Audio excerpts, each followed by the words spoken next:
Bet Online is the world's most trusted betting platform and your number one source for online betting in 2025. Whether you're a seasoned fan or a first-time bettor, Bet Online is your ultimate game day companion with the largest selection of odds on everything from NBA and college basketball to NHL and UFC. Bet Online continues to be your number one sports betting source for every three-pointer to hat trick. Bet Online has you covered with odds, stats, and more for every game, every play, and every win. Bet Online, the game starts here. Bet Online is the world's most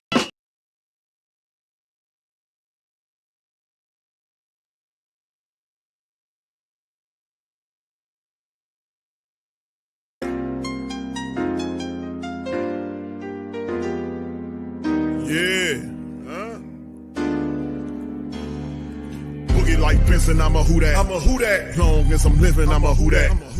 Lose or winning, I'm a Who Dat. Sports Coma, yeah, this is where we do that. Where we do that, where we do that, where we do that, where we do that, where we do that. Boogie like Benson, I'm a Who Dat. I'm a Who Dat. Sports Coma, this is where we do that. Where we do that. Welcome, welcome, welcome. Somebody please better help. Running this thing like elf. I thank God every day I'm not a felt. Go to YouTube Live with Big Q and the guys. If you ain't ride or die, the bandwagon get flipped. Been marching in, that was way for the ring. I was yelling out your shade for the championship. Bucking on Tampa, duck down. Falcons, pluck, get shut down. Panthers ain't much touchdown.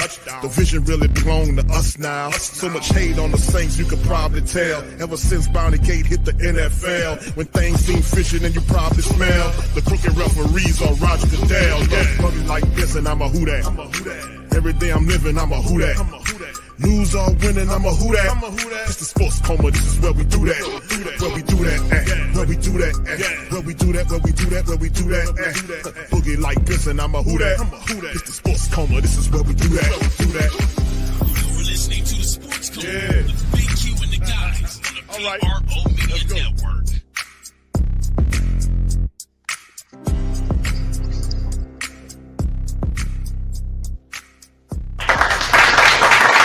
All right, shout out to the mighty Who Dat Nation. Welcome. You're now rocking with the Sports Coma with Big Q and the guys, where we have intense, entertaining, educating, and enlightening sport talk from your favorite sports fam. What's poppin', fam? Big ups to you guys. Appreciate you being in the live on this one, man. It's Sunday and it's going down, man. We had some rain earlier in the day. It's kind of wet outside, but anyway, man, it feel good to be able to represent the mighty Who Dat Nation and talk to the great Saint think tank. So let's give a round of applause to the mighty Who Dat Nation, baby. Shout out to y'all, man. We've been through a lot of stuff recently, haven't we, fam? But it seems hopefully we can get through some of this stuff with the Saints, man, to be quite honest, which is draft process is coming up on us, man. And we're in April. We got a couple of weeks to go before we get to the draft, man. And all I can say is, man, at the end of the day is we got a lot of options, man, no doubt about it. But I'm going to tell you a big positive from my perspective is the fact that the Saints, fam, the Saints are looking at a franchise quarterback. I love that. You know what I'm saying? In years past, we were looking to try to go into free agency and find some of these retread guys, no disrespect, because they had quite a few good guys that came in here and helped us win a few games. Teddy Bridgewater, Jameis Winston, guys like that. But this time around, we're actually looking at improving through the draft, which means the future, baby, because we have to get here because a lot of our adversaries have done it. The Carolina Panthers, the Atlanta Falcons, they found their future options. We are still not there, but perhaps the talking point around things are that the Saints are looking aggressively at some of these quarterbacks. And with particular, Mr. Shedeur Sanders, the quarterback for the Colorado Buffaloes, the son of the great primetime Deion Sanders. It's going to be interesting, man. Very interesting, man. So shout out to you guys. Appreciate you. We'll go over that and a few other items of news on the Saints. I'm going to try not to hold you long, baby. Of course, later on today, we have the Pelican post-game report. That'll be coming up as the Pels have a matchup tonight. They'll be playing tonight without any of their stars, a lot of backup guys. About 5 games remaining in a very tumultuous season for our Pelicans, man. and it's almost over, man. So my goodness, what the worst season I've ever been a part of Pelican basketball was this year. Terrible. It's Poppy 504. Shout out to you, brother. Jerome says Saints going after the defense, defensive tackle or running back. Why they want us to waste the first round pick on a quarterback when they drafted the last 2 years, but it's a difference, bro. I hear what you're saying. Shout out to you, Jerome. Good to see you in the chat too, bro. It's a difference. Hold on, let me check my options here to make sure everything is right. Because sometimes, okay, good. My mic is good. Sometimes this goofy software switches you to the camera option for whatever reason. I just really don't like that. So you got to check it all the time to make sure your mic good.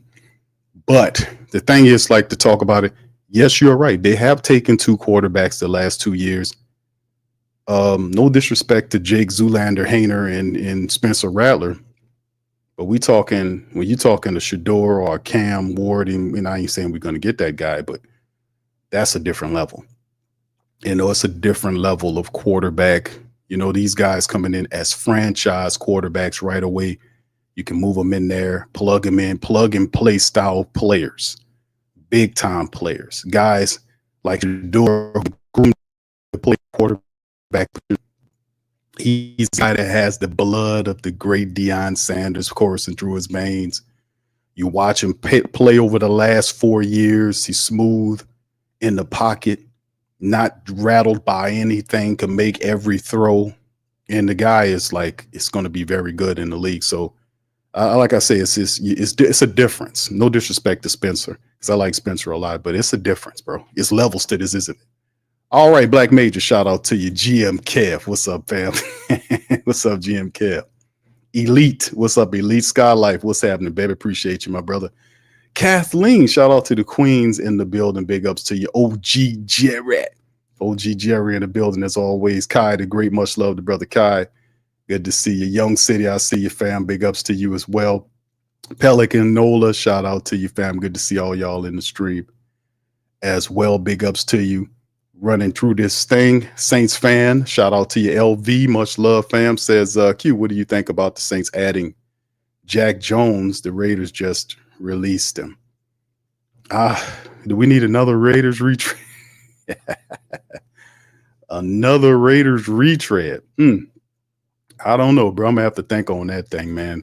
Let me see. I don't know, brother. What's the reason why they released him? Why would they release him? What's the issue with him? What's wrong with him? What happened with him? Because we could use a cornerback, ain't no doubt about it. But what was the reason why they released him? Let me see. Let's see. I'm looking at it right now as I'm talking to you. Releasing starting cornerback Jack Jones. You don't just release a starting cornerback for nothing prior to the. What's the reason? Is the reason Jack Jones after attempting to trade him? Okay. Played in 24 games with the Raiders. He was claimed off of waivers in 23 following his release by the Patriots, who he just played one full season with. 69 tackles, passed 16 passes defense. He had 3 interceptions, but he gave up almost 700 yards and 9 touchdowns and a passer rating of 108.9 on 88 targets as his nearest defender. Oh, that's not good at all. Yeah. The nickel is a critical spot in Pete Carroll's defensive system. We stress the importance of positioning our defense. They asked to do a lot, and they expect the Raiders to use the draft to improve the depth at the cornerback position. Target Michigan's Will Johnson. Meanwhile, such players as Maxwell Harston and Trey Amos could be potential day 2 picks as well. I like Trey Amos from Ole Miss a lot. Maxwell Harston is not bad either. But this is really interesting. But yeah, I don't know about that, brother. Yeah, you don't really release a starting cornerback unless he got cover issues. He got a holy blanket. That's what's going on. He got a holy blanket, bro. He got holes in his blanket. That's a lot. He got targeted a lot and gave up a lot of passes, bro. And that we ain't gonna smile too kindly on Mr. Jack Jones. Appreciate that comment though. T Dirty, shout out to you, brother. Good to see you, Poppy. Much love, fam. T, big ups to you, man. Much love. All right, shout out to you, fam. All right, shout out to you. Dad is in the building. What's poppin', Dad? Okay, much love. Brother Wallace in the building as well. Shout out to my girl, Deborah. Shout out to her. Much love to you, Queen. All right, who else we got chilling in the chat, baby? Much love, man. If I ain't see you, Mall, I see you, fam. Appreciate you. All right, English, what's up, fam? I'm good, brother. Appreciate you. Hope you all right, my man. Appreciate you as well. What's up, Justin? How you doing, sir? He says, I'll take Shedeur if the offensive line could keep him clean. He gonna pick the defensive backs apart. Thank you, Justin. Appreciate you, bro. Much love as well. Jerome also adds Saints is not drafted a quarterback in the first 2 rounds. They just throw that out there for someone else to draft. It could be, you could have something on that, bro. There's a lot of stuff around it. What's up, Keldrick? Shout out to you, brother. Sonia, what's happening, Queen? Appreciate you as well. Good to see you in the chat as always. Much love, Sonia. Mad Drummer, what's up, baby? I always give shout out to all the mighty Who Dat Nation, man. Without you guys, there is no Sports Coma. There is no Who Dat Nation. There is no great Saint Tank. It's none of that. Backwoods, big ups to you. Cartel, shout out to you. Is Shedeur, Tyler, or T-Mac there? Who do you pick at number 1Q? All right, thank you, Cartel, for that question. That's the easy one for me, bro. That's Shedeur. I mean, you got to take him. If Shedeur Sanders is at 9, you have to take him off. You got to take him. You got to take him. You got to take the court. You can't pass on a franchise quarterback, and you got Derek Carr, who we got an article too I'm going to cover from you guys because there was a Derek Carr appearance, just in case you guys didn't know that. Perhaps you did, but there was a Derek Carr sighting. We'll talk about that in today's show. I like Tyler Warren a lot. I think he'll be special at the next level. T-Mac is also very talented, but if I'm the Saints and Shedeur Sanders is there, I cannot pass up on him. I can't. You can't pass a first round. You can't pass up a franchise quarterback when you don't have one. And like I said, no disrespect to Spencer and all these other guys, but Derek Carr is on a 2-year window. He's out of here in 2 years. You need somebody to take the team, not into the next 2 years, but into the next 10 years. You need a franchise quarterback to build around. Think about that for a second. Saints have been building this team. How have they been building this team? Most teams you build, right, fam? Think about this for a second. It has been so long since we've had what we've termed a franchise quarterback. We've had bridge quarterbacks for the last several years. Bridge quarterbacks. We knew when Derek Carr signed his contract that he simply wasn't the long-term option for the team. We knew that. He was supposed to be the one last additive that the Saints needed to take them to the next level. And that did not materialize. You see, he was the last additive it was supposed to be. You put him there with Mike Thomas. You put him there with Chris Olave. You put him there with Rashid Shaheed, Elvin Kamara, Taysom Hill, Jawan Johnson. You put him there with these guys and, Elvin Kamara, and then you go to the next level. All we need is a veteran quarterback with a strong arm who can get the ball out to the defenders. That was the school of thought. But guess what? It didn't work out that way, baby. It did not work out that way. And you gotta reshift, and you gotta, but see, while all that was going on, you got to think about, okay, the future. So the next thing is you done tried the other way. You done tried the bridge option route. If a Shedeur gets to you, or if he's close to you, you should think about moving up to go and get him. Because listen, the Saints have a ton of draft capital in which they can appease every need that they have. They really could. This draft has a really good players. We talked about this all the time. I'm going to invite KT. KT, if you're in the building, you listen, brother. I'm going to email you and set up another stream next week where we'll be able to go over some of these people again for the mighty Who Dat Nation. We're going to be going hardcore into next week with the draft stuff. But the reality is, if you have a Shedeur Sanders, I know a lot of people like Will Johnson. They like Tyler Warren, the tight end from Penn State. Will Johnson, the cornerback from Michigan. They like Genty, the running back from Boise State. They like Omarion Hampton, the fantastic running back from North Carolina. They love some of these really great DBs that are out there. These defensive ends like Pierce and Williams. These guys are going to be there. You're going to have a couple of offensive linemen that's going to be there. But boy, oh boy, if a franchise quarterback slot to you, you gotta say, hey, man, listen. You're gonna have to be mad on me on this one, but we're gonna get this guy. Shout out to you, bro. Dana, shout out to Dana. Shout out to you. Good to see you in the chat as well. 504 Coke, big ups to you, fam. Appreciate Q the Saints.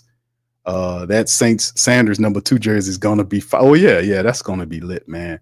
You know what? I really do hope, not hope, because you know what Dick Gregory said about Turn, but I really do think it wouldn't be a bad idea to reach up at him if that is indeed the process, because the Saints do need a franchise quarterback. I think that was some of the rumor was the thought process was that Mickey Loomis kind of, wanted to keep Derek Carr. And the back channels are saying that, he kind of let him know, hey, man, you get to pick your guy. Because, come on, you got Kellen Moore coming in here. Former quarterback is going to want to establish an identity with the offense. What grander way it would be to have a Shedeur there to do that. I mean, if you guys have seen him over the last it's plenty of tape out there on him, to be quite honest with you. All right, Kai, shout out to you, man. Says KM wants Jackson Dart. It's quite obvious. Okay. All right, Jackson Dart. Wouldn't be mad at that either, but I think Shedeur is better than him, but I'm not mad at Jackson Dart. At first, I was like, I don't know about Jackson Dart. But I started watching more and more tape on Jackson Dart, because early on, it wasn't the fact that I wasn't, mindful of who Jackson Dart is. I was just thinking, is it the system that's making him look like that? That's really because I didn't want, and me and KT talked about this, and I was thinking it too. And KT, man, he said, Q, I don't know about that guy. He might be another Matt Corral. If y'all remember Matt Corral, and I'm like, oh man. And when I see, because their games, it's not similar, but they do some of the same stuff. They scramble around and do all that kind of stuff. And Corral didn't work in the NFL. He didn't work in there. And that was my thought process is Jackson Dart a benefactor of that wide open Lane Kiffin offense? You see what I'm saying? Is that what's going on here? So I studied some tape on it, and I started to recognize the differences between what Corral was doing, who had some good stats at Ole Miss, and what Jackson Dart did. There, in my mindset, my estimation, watching Jackson Dart plays in his pro day, in the combine, his accuracy improved. He's a bigger physical quarterback. At times, he's very decisive. That's really what made me kind of focus on Jackson Dart and say, man, this kid could play. Because when the play breaks down, he don't stand back there pity-patting and checking the ball down and eyes bucking like a deer with the truck coming at him. No, he's going to get the hell out of Dodge. He's going to be decisive. He's going to tuck that ball, and he's going to move around, and even he'll hold that ball and even pump fake to get a defender off his feet so he can run around him. He did that. He made plays without throwing the ball, if you know what I mean. He was out there running. If you got Jackson Dart in your offense, he'll add to your running attack, and it'll be like the same phenomenon you see with a lot of scrambling quarterbacks who add to the running attack. So you have your running game, Elvin, and whoever's the backup, Kendre Miller or Clyde Edwards-Helaire, whoever you got back there behind Elvin Kamara when they're running the football, and then you have a Jackson Dart who can scramble and make plays too. Plus, I like his fiery temperament. He's smart, and he's a leader. He doesn't break down when things go wacky. And he does have some gunslinger in him too. He can be improved upon. But yeah, I can see why people would like Jackson Dart. He's slowly creeping his way in that first round too. People don't see him as a top 10 pick, but I keep warning people that when did that ever stop NFL teams from taking quarterbacks where they don't belong? When did that ever stop him from doing that? That was, what's his name? The Bears took him. What was his name? That guy wasn't no top 10 quarterback. What was from North Carolina many moons ago? What was his name? Y'all put that name in the chat. Y'all know who I'm talking about. What's up, Mr. Bonds? How you doing, sir? Appreciate you for being in the stream as well. Mad Drummer says Dart or Shedeur? Shedeur over Dart, bro. If Shedeur's there, I'm taking Shedeur. What's up, Joseph? Shout out to you. Bird Talk. Big ups to you, man. Yes, sir. Yes. Yes, sir. I got to win, brother. The future's so bright for our teams that we got to put on shades, brother. That's just what it's going to be. All right. Shine Boy says we want Sanders. All right. I'm with you, brother. I hear you, man. Swing for the moon, baby. If you can't hit the stars, baby, you say, if you can't hit the moon, baby, he gonna crack one of them stars. Swing for it, baby. All right, what's up, Brian? Says Q, I seen the car wreck too, fam, at Pull Apart. Did you? You seen him over there looking scared? Was he bucking his eyes when you said, hey, Carr? Did he turn around and was scared? Like, was he scared when you said you yelled at him? Hey, Carr, and he turns around. Oh my God, what are Saints fans? I'm scared of Saints people. 504 says, Q, you have to build a team on the cornerstone player. Shedeur is that. Saints been building their house on sand. That's why they sinking and stanking. That sounds like something Reverend Saint would say, man.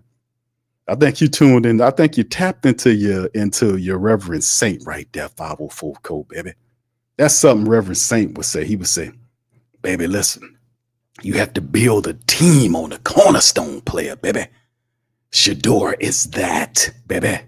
Saints been building their house on sand. That's why they sinking and stanking, baby. Yeah, you see, he dug into it.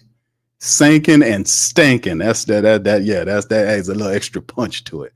Yeah, I like that, brother. You tuned in, you're in a saint on that one, a Reverend Saint.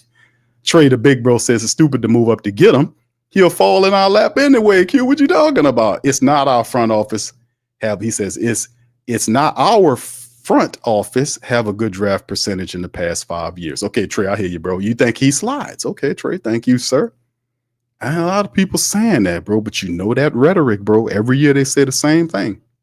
Who was the quarterback the Bears took that year out of North Carolina? And he was not a top 10 pick, but he ended up in the top 10 pick. There you go. Thank you, Keldrick. Mitch Trubisky. Y'all remember that name? Mitchell Trubisky from North Carolina. That dude was not no top 10 pick. He wasn't even a top 15 pick, but he ended up in the top 10. It happens all the time. That's right. T got it, Trubisky. That's what they do. Mitchell Trubisky was not a first round pick in my estimation. He was not. He was more like a second round guy, but he was not no first round pick. But Trubisky ended up in the first round. In the top 10, matter of fact, he was wasn't he the third round pick that year? I mean, the third overall pick.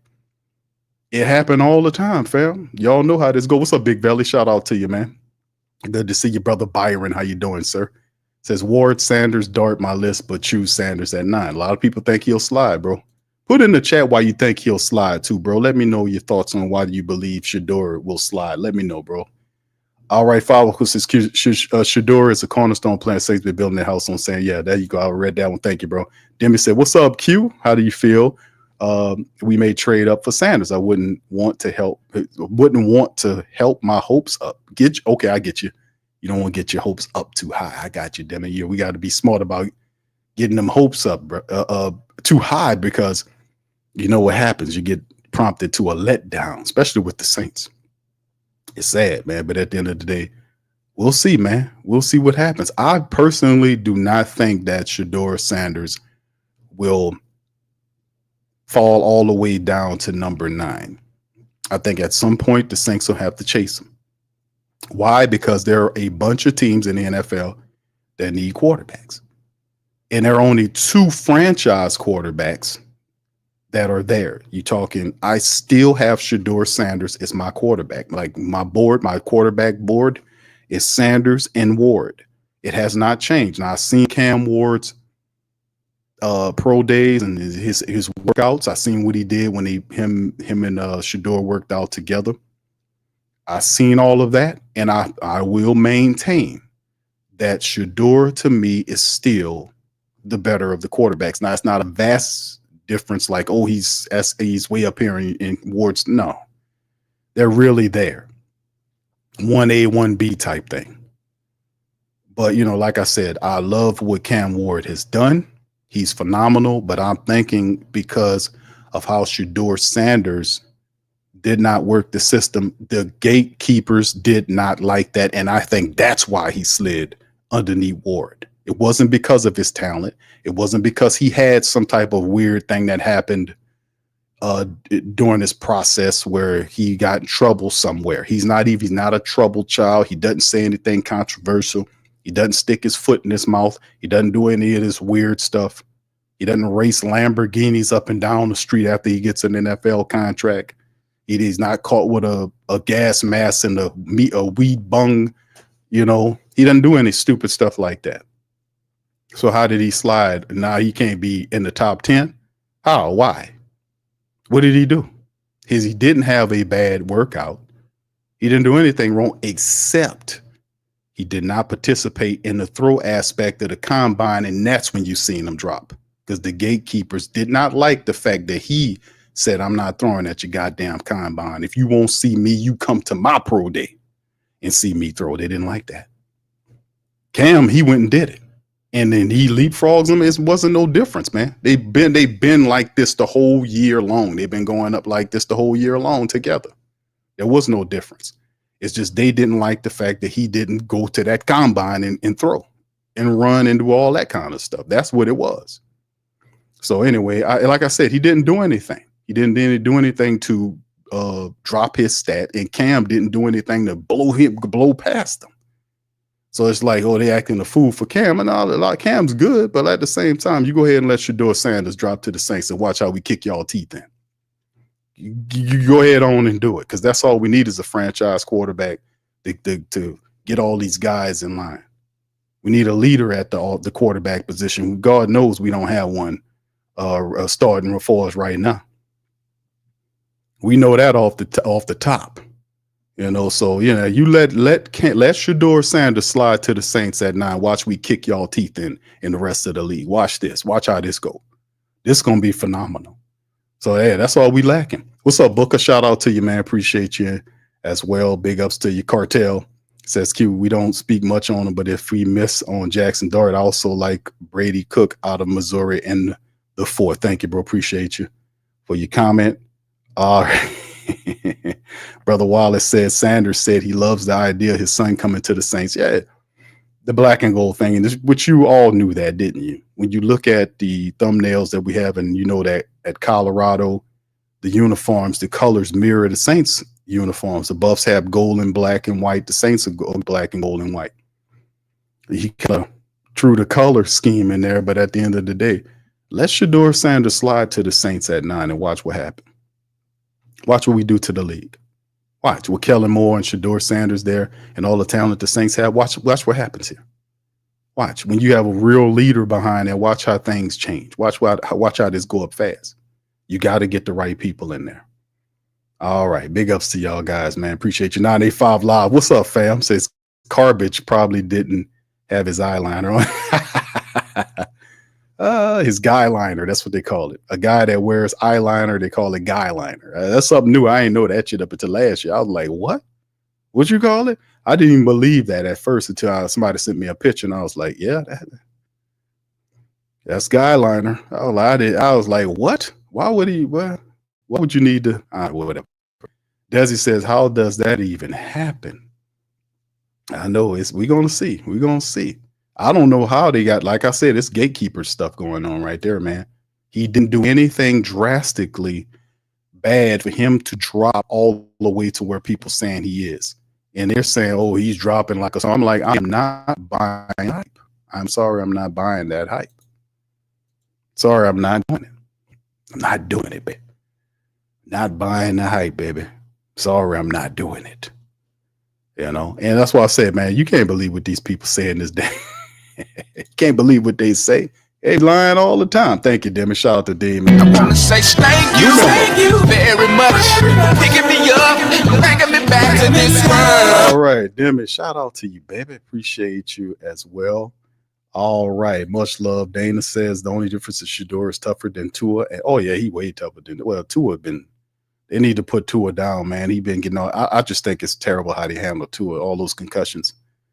Not going, his post football life is going to be difficult with all the stuff that he's been through. Lewis, I have faith will land Shedeur. He's the one. Thank you, brother. Mr. O says gatekeepers muddy in the waters. Indeed. And y'all know how I feel about the gatekeepers, right? You know how I feel about the gatekeepers. Me personally, everything that is out there, you can create yourself. You really can. And you drive it all anyway. You drive it. You're the power, not them. That's what I always tell people. It's like, okay, you want to be a part of something. Who's to say that what you were supposed to be a part of? Maybe to be a part of something mean that you're supposed to develop a greater understanding overstanding a relationship with God. Maybe that's what you need, baby, as opposed to seeking these weirdos out here who pretend to have something majestic when it's nothing. You can build whatever they have. Matter of fact, I encourage you to. That way we can eliminate all this foolishness that they got going on, making these people do all this weird stuff. Let's eliminate all that. But yeah, Big Valley, shout out to you, man. What's up, Who Dat Daddy? How you doing, brother? Appreciate you for being in the stream. What's up, Bev? Shout out to Bev. Say if Shedeur slides, he probably won't get past the Jets. That's the whole sticking point where I was like, we need to go up and you're going to probably have to go up and get him. And Bev is keeping it real deal, because if you look at, and we'll cover this article right here momentarily, but let me show you guys something here that we can kind of look at here right quick about the draft order. For the family members who probably know, hold on, let me see if I can pull up the rounds right here. As you can see on the draft order right here, right? This is the first round. Of course, the Titans got the first overall pick. Titans, Browns, Giants, Pats, Jags, Raiders, Jets, Panthers, Saints. That's the lineup. Unless things change, we're starting to get into the next 2 weeks, 10 days, 14 days, whatever it is, when you start seeing some movement. You're going to start seeing draft talk, people trying to move up into the top 3, top 5, jostling for positions, lining up for players that they like after these pro days, doing the independent work, the top 30 visits. When all those get done, you're going to start seeing teams finalize draft boards and say, hey, man, we need to consider this guy, and we got to go and get him. I don't listen, realistically speaking. I do not think Shedeur slides to the Saints at 9. I really don't. I think a lot of what I'm hearing is smoke screen. They do that to some players. They'll throw dirt on you. They did it to Jalen Hurts, even though Jalen Hurts wasn't considered. He wasn't even considered a first-round quarterback. I think what did Jalen Hurts go in the first round? Didn't he go to the Eagles? Well, what draft pick was that? But I remember when Jalen Hurts comes out, and shout out to Kev, GM Kev, because GM Kev always reminds me about this. He said, Q, remember how he was telling them about Jalen Hurts? He was advocating for the Saints to get Jalen Hurts. He went in the second round in 2020. He wasn't even considered that. They had Jalen Hurts listed as a 4th-round quarterback. They had him listed as a 4th-round quarterback. And I'm like, that doesn't make any sense. For people who study tape, Jalen Hurts wasn't a complete quarterback, but he most certainly wasn't a 4th-round quarterback. He was a lot better than that. And the Eagles picked him in the 2nd round 5 years ago. They got a championship. That he played a major part of it. Wasn't he the MVP of the Super Bowl this year, fam? Didn't he get wasn't he the MVP this year? Y'all remind me. I forget. Wasn't he the MVP? But he became a starter at the end of his rookie season. He had a breakout year in 2022. He led him to the top seed and an appearance in the Super Bowl. And he earned 2 Super Bowls. But who was the MVP of this past Super Bowl? Who was the MVP? Y'all put it in the chat. I forget. Sometimes I be forgetting, fam. Y'all got to help your boy out. But what I'm saying is they're wrong with these quarterbacks is what I'm saying. And it's usually a guy that don't like, listen, there's a value on dual quarterbacks. So when you think about Cam or Shedeur, those guys, since last year, they were going to be, early in the season, when college season started off, they were always listed as the top 2 quarterbacks there. And then there was a drop of quarterbacks underneath them. And then Jackson Dart kind of stepped in there. You have Quinn Ewers. You got all these other guys. But at the end of the day, it's a premium on dual threat quarterbacks, a guy that can throw and run with the ball and throw on the run. Let's add that to it, because that's a skill. Not being able just to throw the football, but also to be able to know when to pull the ball down and run, and then have the ability when you're running with the football to be able to throw an accurate pass while you're moving with the ball in your hands. That's something I've seen. Shedeur slide and glide. He ain't the fastest quarterback in the world, but he knows how to move around. Cam is the same way. They're not super fast guys, but they know how they're shifty, know how to make you miss. But while they're doing that, they have the ability to see downfield. Like you see a quarterback step out and he looks like he's about to take off, and all he's doing is surveying for a better route or a better pass that he can make, as opposed to standing, in that pocket right there. Sometimes you got to slide to see the better throw. You see what I'm saying? And there are several guys that do this. Now, the reason I'm bringing Jalen Hurts into the fold is because sometimes guys are wrong on that. You got to see the talent. And then you have the imagination to be able to put this guy in the system. I knew Jalen Hurts could throw the football, because if you go back to the last year he was in college, he left Alabama to try to prove people that he can throw the ball. He went to Oklahoma for that 1 year, got him as far as he can get him, and got stumped by my LSU Tigers, which stumped everybody that year. So that was, we ran through the entire college football year. That was a beautiful year. That's when Joe Burrow, and we cut up everybody, baby. But that's what happened, with Jalen Hurts, and that's ended his college career. But he threw for over, I want to say he threw for over 4,000 yards. I'm like, hold on. So he don't know what he's doing? Hold on, let me pull it up here. And I'm just using this as an example, family, to say that they're often wrong on what these quarterbacks can do. Let me see. What is his Oklahoma numbers? I remember it was over 4,000 yards he had that year in 2029. Let me pull it up and make sure I'm right on the money. I'm just going off my recollection. Okay, close. I was close. It was 3,800. Yeah. Let me show it to you, y'all. This is what he did. He transferred from Alabama, and he went to Oklahoma for 1 year. Jalen Hurts, and he did this to improve his draft stock. Like I said, he won, I think, 2 championships in 3 years with Alabama. And then he went to Oklahoma because Tua took his job. They went with Tua at Alabama. So he went to Oklahoma, as you can see. This is from their page. And in 2019, his final year, he played 14 games. He threw 70% and almost 3,900 yards passing with the ball, which is by far almost 2,000 yards more, 1,800 yards more, 1,000 yards more than what he did at any point at Alabama. He had 32 passing touchdowns versus 8 interceptions. Did you hear me? So when you gave him the offense, the proper offense for him to operate in, he went 237 for 340, 70%. He threw for 3,851, 32 touchdowns against 8 interceptions.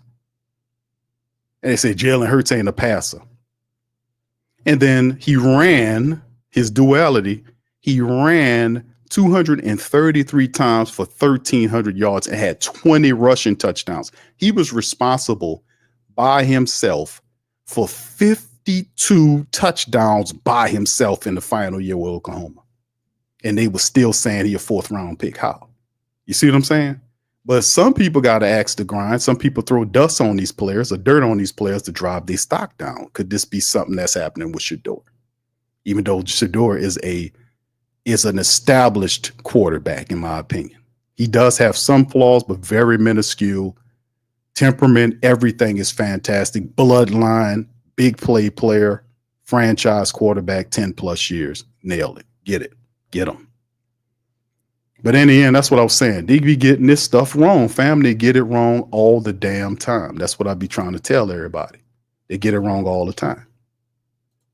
Get it wrong all the time. That guy there, you're a 4th round pick. They were saying that. I was like, these people crazy. If the Saints have an opportunity to get him, I was pushing them to get him. I was like, that dude can throw. He can run in the proper system. He can be big for you. Guess what? We haven't been able to beat Philadelphia with Jalen Hurts as the starting quarterback. The only time we beat Philly was when he was hurt and they had Gardner Minshew running the team. And we beat the snot out of those guys. We did. But we can't touch him when Jalen Hurts is running out. We can't do nothing with him. Y'all know it and I know it. We can't touch him when Jalen Hurts is out there. Because he hits the Saints where it hurts. He's a mobile quarterback where the Saints cannot. Their defense has had problems stopping mobile quarterbacks. We know that, right? Tell us, what's the Achilles heel of the Saints defense over the last several years? They can't stop the mobile quarterback threat. If the guy is throwing and they want to put pressure on him, the Saints always, it happened last year consistently, They would break down and allow running lanes for mobile quarterbacks to run out and vacate. I was like, you just run. He's like, oh my goodness, what's wrong with these folks? Get lane discipline, folks. Gap discipline, people. You're going to rush the passer, gap discipline. You don't run too wide where the guy looks and says, oh shit, that's a lane right there. He just takes on up the field, get 15 right quick. No, but it's, hey, I know my squad, so he kills the Saints every time. He beats them, can't beat him with Jalen Hurts. We can't beat him. Chantel, what's up, Chantel? How you doing, Queen? She says, Q. Here inside the Browns organization, they drafted Travis Hunter at number 2 and given draft capital to New England and get Shedeur, but that's talk here in Cleveland. Thank you, Chantel. Appreciate you. I want to say thank you very much. Picking me up, bringing me back to this world. That's the interesting part, is it? Like, if we go back to the draft list, and that's why this is the point I'm trying to prove. Thank you, Chantel, for that. This is what I'm looking at. The Titans need a quarterback. The Browns most certainly need a quarterback. And you're right. They do. Like, the pro day was very good for Travis Hunter.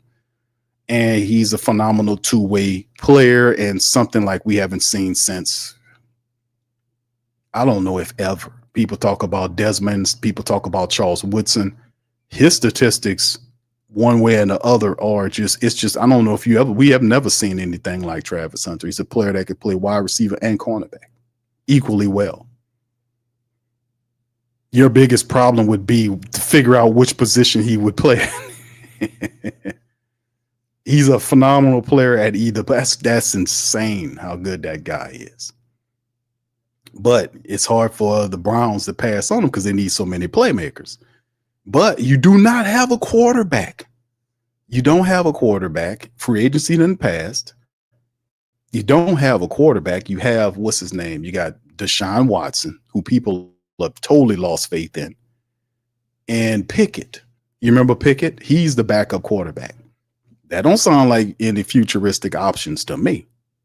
And with Kevin Stefanski in the fire your ass year, if you don't get this team somewhere, you think he gonna sit idly by and just be like, yeah, we good with Deshaun Watson? Nah, he gonna do something, baby. So, I mean, it'll be interesting to see what happens here with the Browns. But even if the Browns say no and they take Travis Hunter at wide receiver, cornerback, whatever position he tends to play, there's still other teams that could use quarterbacks, even if you don't play Shedeur right away. The Giants is a team that have 2 veterans. They do have Jameis on a 2-year deal, I think. They have Russell Wilson on a 1-year deal. Those are bridge quarterbacks. The Giants can still say, we're going to take them. They could. Now, Brian DeBole is another coach in the fire your ass year. Him and Kevin Stefanski, both of those guys are on hot seats. I thought they was going to get it last year, just like the Possum did.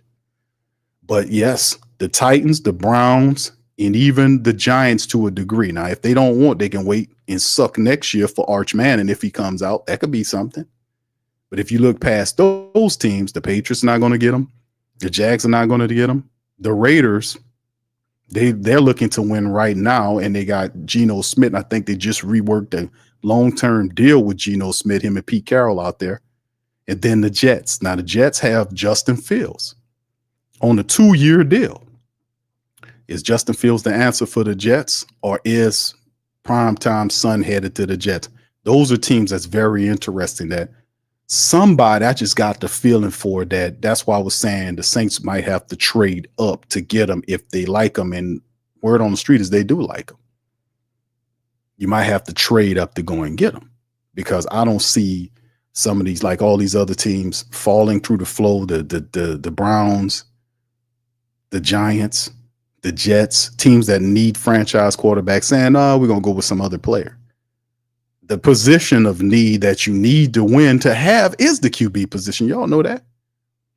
If you want to win, you got to have a good quarterback. Y'all know that. That's why it's a premium on some of these guys.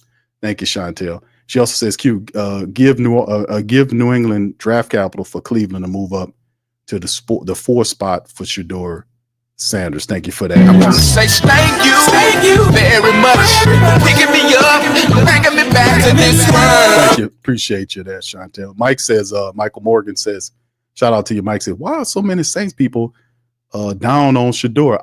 I don't know why they down on him, bro. I don't know.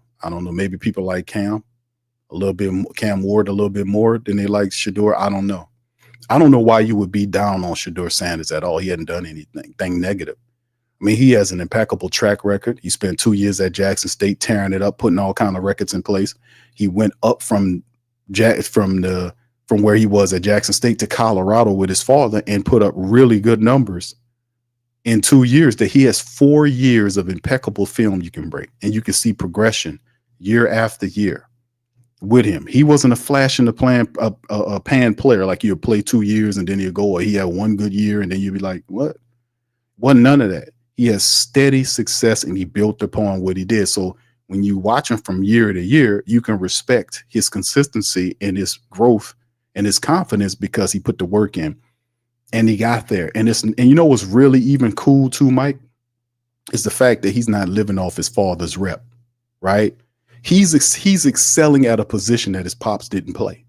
He's making a name or made a name for himself in a position outside of what his father did, unlike Shiloh, who's playing defensive back, following what his father did.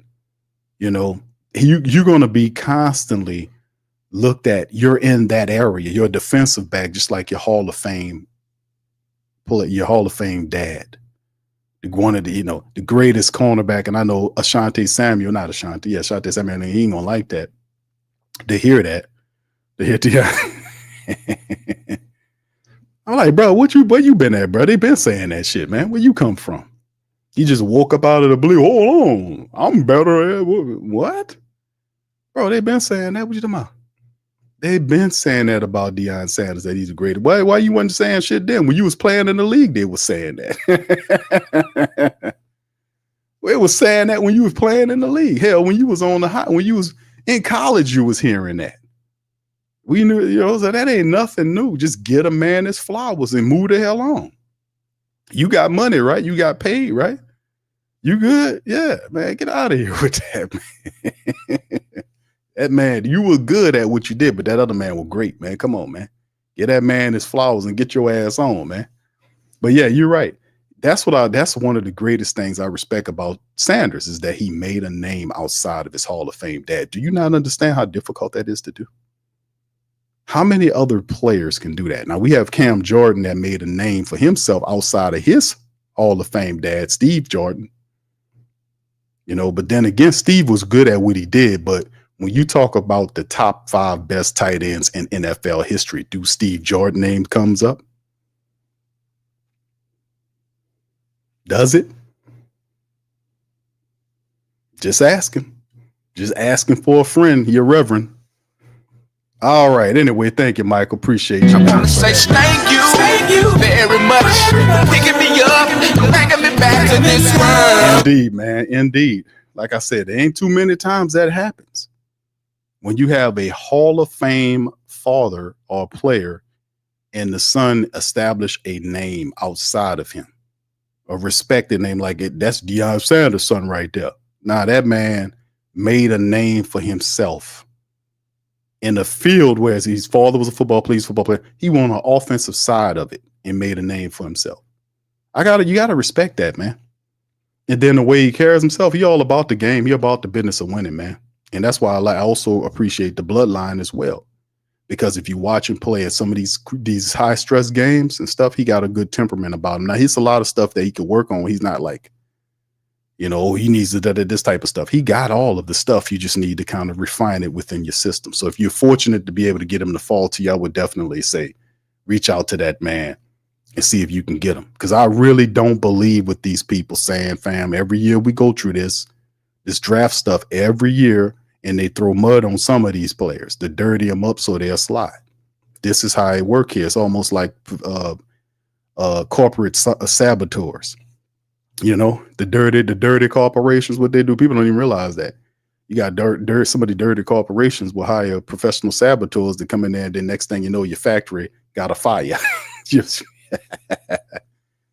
20 of your trucks all of a sudden got slashed tires.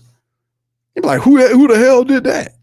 They got saboteurs out here. They got people that'll throw mud on you. Yeah, hell yeah. The politicians mudsling all the time.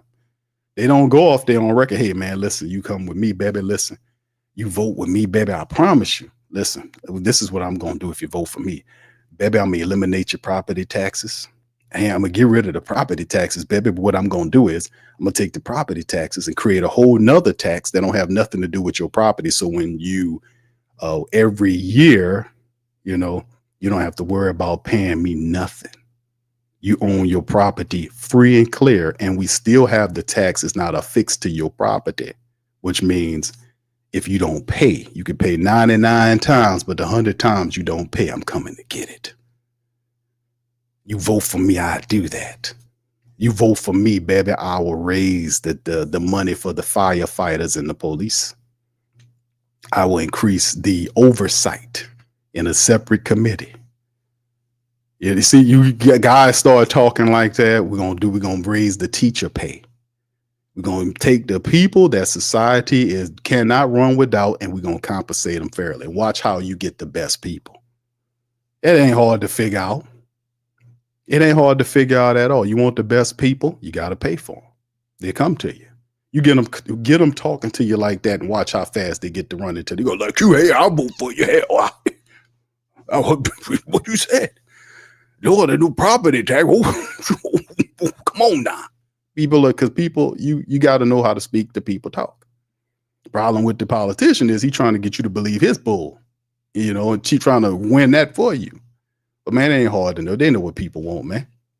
But see how good that sound? But I'm saying, man, in honesty, that's what I'm saying. They throw dirt on you and try to muddy up your name so that you slide, and then their guy goes up, or they have an opportunity to draft you. That, unfortunately, that happens. Just keeping it 100, 150 with you on that. So, but yeah, like I said, this is the draft process, man. We see where they're at. And there are 4 QB starving ass teams up here. Just starving Marvin QB teams out here that need franchise guys. The Jets are one of them. The Titans, the Browns, and the Giants all need franchise quarterbacks. The Saints are at 9. So, like I said, man, we'll see where they all go. So, like I said, man, you're going to have to move up to go and get the brother. That's the bottom line. So, anyway, let's get right into this. Y'all do me a service. Hit that like button as we get going in this joint. Deion Sanders' own son, Shedeur, possibly going to New Orleans Saints. I like the possibilities. Deion Sanders liked the possibility of his son, Shedeur, going to New Orleans Saints in the NFL draft. Currently, the Saints hold the 9th overall pick later this month. So, it's certainly within the cards. Sanders is widely ranked as the number 2 quarterback in the draft, although Ole Miss's Jackson Dart stock is quickly rising. Still, Sanders seemed like a good bet to go top 10. It's just a matter of what other QB needy teams step up, right? But Deion didn't lie. He liked the sound of the Saints. Perhaps Shedeur fits right in New Orleans. He says, "I like the colors. I like the city. I like the food. I like the people." That's what Sanders said of Shedeur potentially going to New Orleans. I like the possibilities. Right now, there's a debate on how far Shedeur could fall in the NFL draft. That's if the Giants pass on taking a quarterback. It could be a long night for Sanders if he falls out of the top 3, says ESPN Dan Graziano. No, it's not.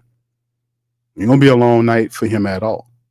Because I'll tell you one thing, if they foolish enough, and listen, I sincerely hope he falls where we don't have to go and chase him. Just like Brother Man says, say Q, we don't have to go up there and get him. He going to fall right to us. Wonderful. Love it. You know the chip on the shoulder that's going to be? How big that chip on the shoulder is going to be? Big as the Superdome on this chip. He's going to be on. That chip going to be big as the dome on his shoulder, baby. Telling you, man. All right, says, we look at the Saints at number 9 as a team that has a long-term question at the position. Further down, the Steelers at 21, Graziano said, then you start to think about if the Browns and the Giants like them and just don't like them at number 2 or 3. They trade up from early part of the second back into the first round to try to get them, which is a possibility. Like, shout out to Chantel. She just threw that out there and said, like, there could be some movement going on with the Browns wanting Travis, but wanting Shedeur too. Maybe there's some jostling there to be able to, hey, we're going to take him and then we're going to manipulate around, give you some picks and hop back up there. This is a factor. It could happen. It remains possible that one of the Cleveland Brown or Giants ends up taking Sanders, but at things stand as the things stand, ESPN's Adam Schefter see it as unlikely. And I played that earlier Right now, Greeny, just under a month away from the draft, it sounds incredibly unlikely that Shedeur Sanders will wind up going at 2 or 3. Said this week on ESPN's NFL Countdown, quote, that is where it would get really interesting. The story of the draft when they would become where is Shedeur Sanders going to go. Now, I think the Browns are still talking about whether or not they would like to take Shedeur. The Giants are still talking about whether or not they would like to take Shedeur. It's always possible that one of these organizations can have a change of philosophy and a shift in their thinking and come around to Shedeur. But the way that I'm reading it right now is that he doesn't figure to be either team's pick right now through the tea leaves. Adam Schefter. That's fine. That's totally good. Totally fine. Totally good with that, because if he comes down to New Orleans will take him, and we're going to kick the league's teeth in, because that's what we need. You need a leader at the QB position. This kid will help. 10 years. Deion Sanders' son at the quarterback position, a hell of a player. We would kick the league's teeth in. We just need to do that, baby. I'm just letting y'all know, man, what he brings and how it could happen. All right, y'all chime in the chat. Let me know how y'all feel about that. Let's move on to our next item of news. This was something, shout out to John Sigler at the Saints Wire. He had a fantastic article. And this one was anonymous exec rips GM Mickey Loomis criticized bloated roster. Online. The Athletics' Mike Sandos spoke with executives around the league for their take on each team's offseason so far, and he didn't hold back when it came down to New Orleans Saints. How about that? With the 2025 NFL draft just 3 weeks away, even Mickey Loomis' peers don't know what he's thinking. We know what he's thinking. If his peers don't know, we damn sure know what he's thinking. We know what he's thinking. We know Mickey Loomis thinks like what we said. We broke him down. The kick the can philosophy is he kicks the can to 2027. Why, Q? Because when 2027 hits, and I always like to show this because it's not hard to break down Mickey Loomis to know what he does. He does the same thing all the time. How you can't figure out somebody that do the same stuff all the time? You know what that means? You ain't paying attention. We know what Mickey Loomis does. He ain't hard to figure out. He's a one-track pony. It's all he does. For instance, Saints over $27 million in 2025 from all kind of restructures, right? We already know this. A lot of the money has already flown to 2026. So right now, you're almost $26 million in the red right now for next year, right? Does that mean anything, Q? Not so much. It depends on where all this is going. Remember, there's going to be dead cap money. I think Carr's money of 69 or 70 million flows. So all this is not final just as of yet, but this is a red number of $26 million almost for the Saints in next year's figures. This is the plan. The plan is that he's looking at 2027. As you can see, the number balloons to 127 million because several of the Saints' highest paid players will no longer be actively on the team from a contract standpoint. Now, you will be dealing with voided years that you will have to end up paying. That will drive this 127.8 plus million number down. And of course, Mickey Loomis is banking on the fact that they'll have an increase in 26 when the salary cap goes up like it did this past season, and then another one in 27. So thus you can see the kicking of the can will get you into black territory in terms of accounting verbiage to get you back into the black on the plus side of things in 27. So you have a surplus of money, but you will have to spend that money because most of your top players will be off the team. The top guys, you're looking at Carr, well, I ain't gonna say Carr, the expensive guys, let's just say that. The contract guys, Carr, Taysom, Demario Davis, all these guys, all these Tyrann Mathieu, all these contracts, all these top higher paid players gone. You'll have a new team. That's why you have that balloon payment there. But that's the philosophy. So I don't know what, so we just figured that out, right? So we're not foolish about that. We know exactly what he's doing. So with the 2025 NFL draft just 3 weeks away, Mickey Loomis peers don't know what he's thinking. Quote, it's easy to say from afar, but all the teams, New Orleans Saints, you can go get Arch Manning.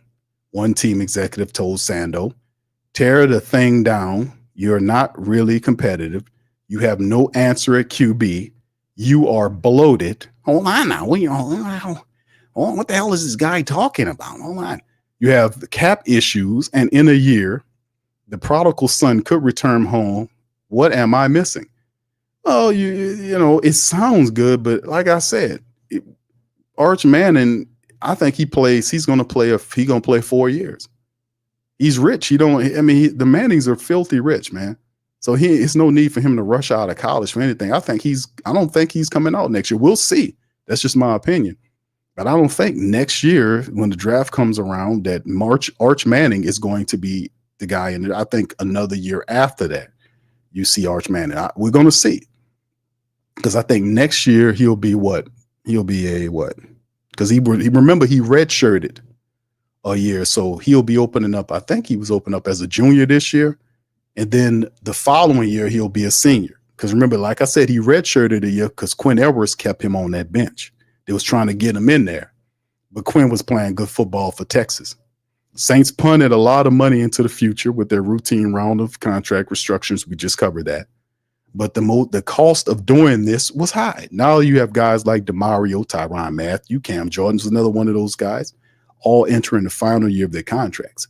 If they retire or don't return in 2026, the Saints will take on a staggering $42.26 million in dead money.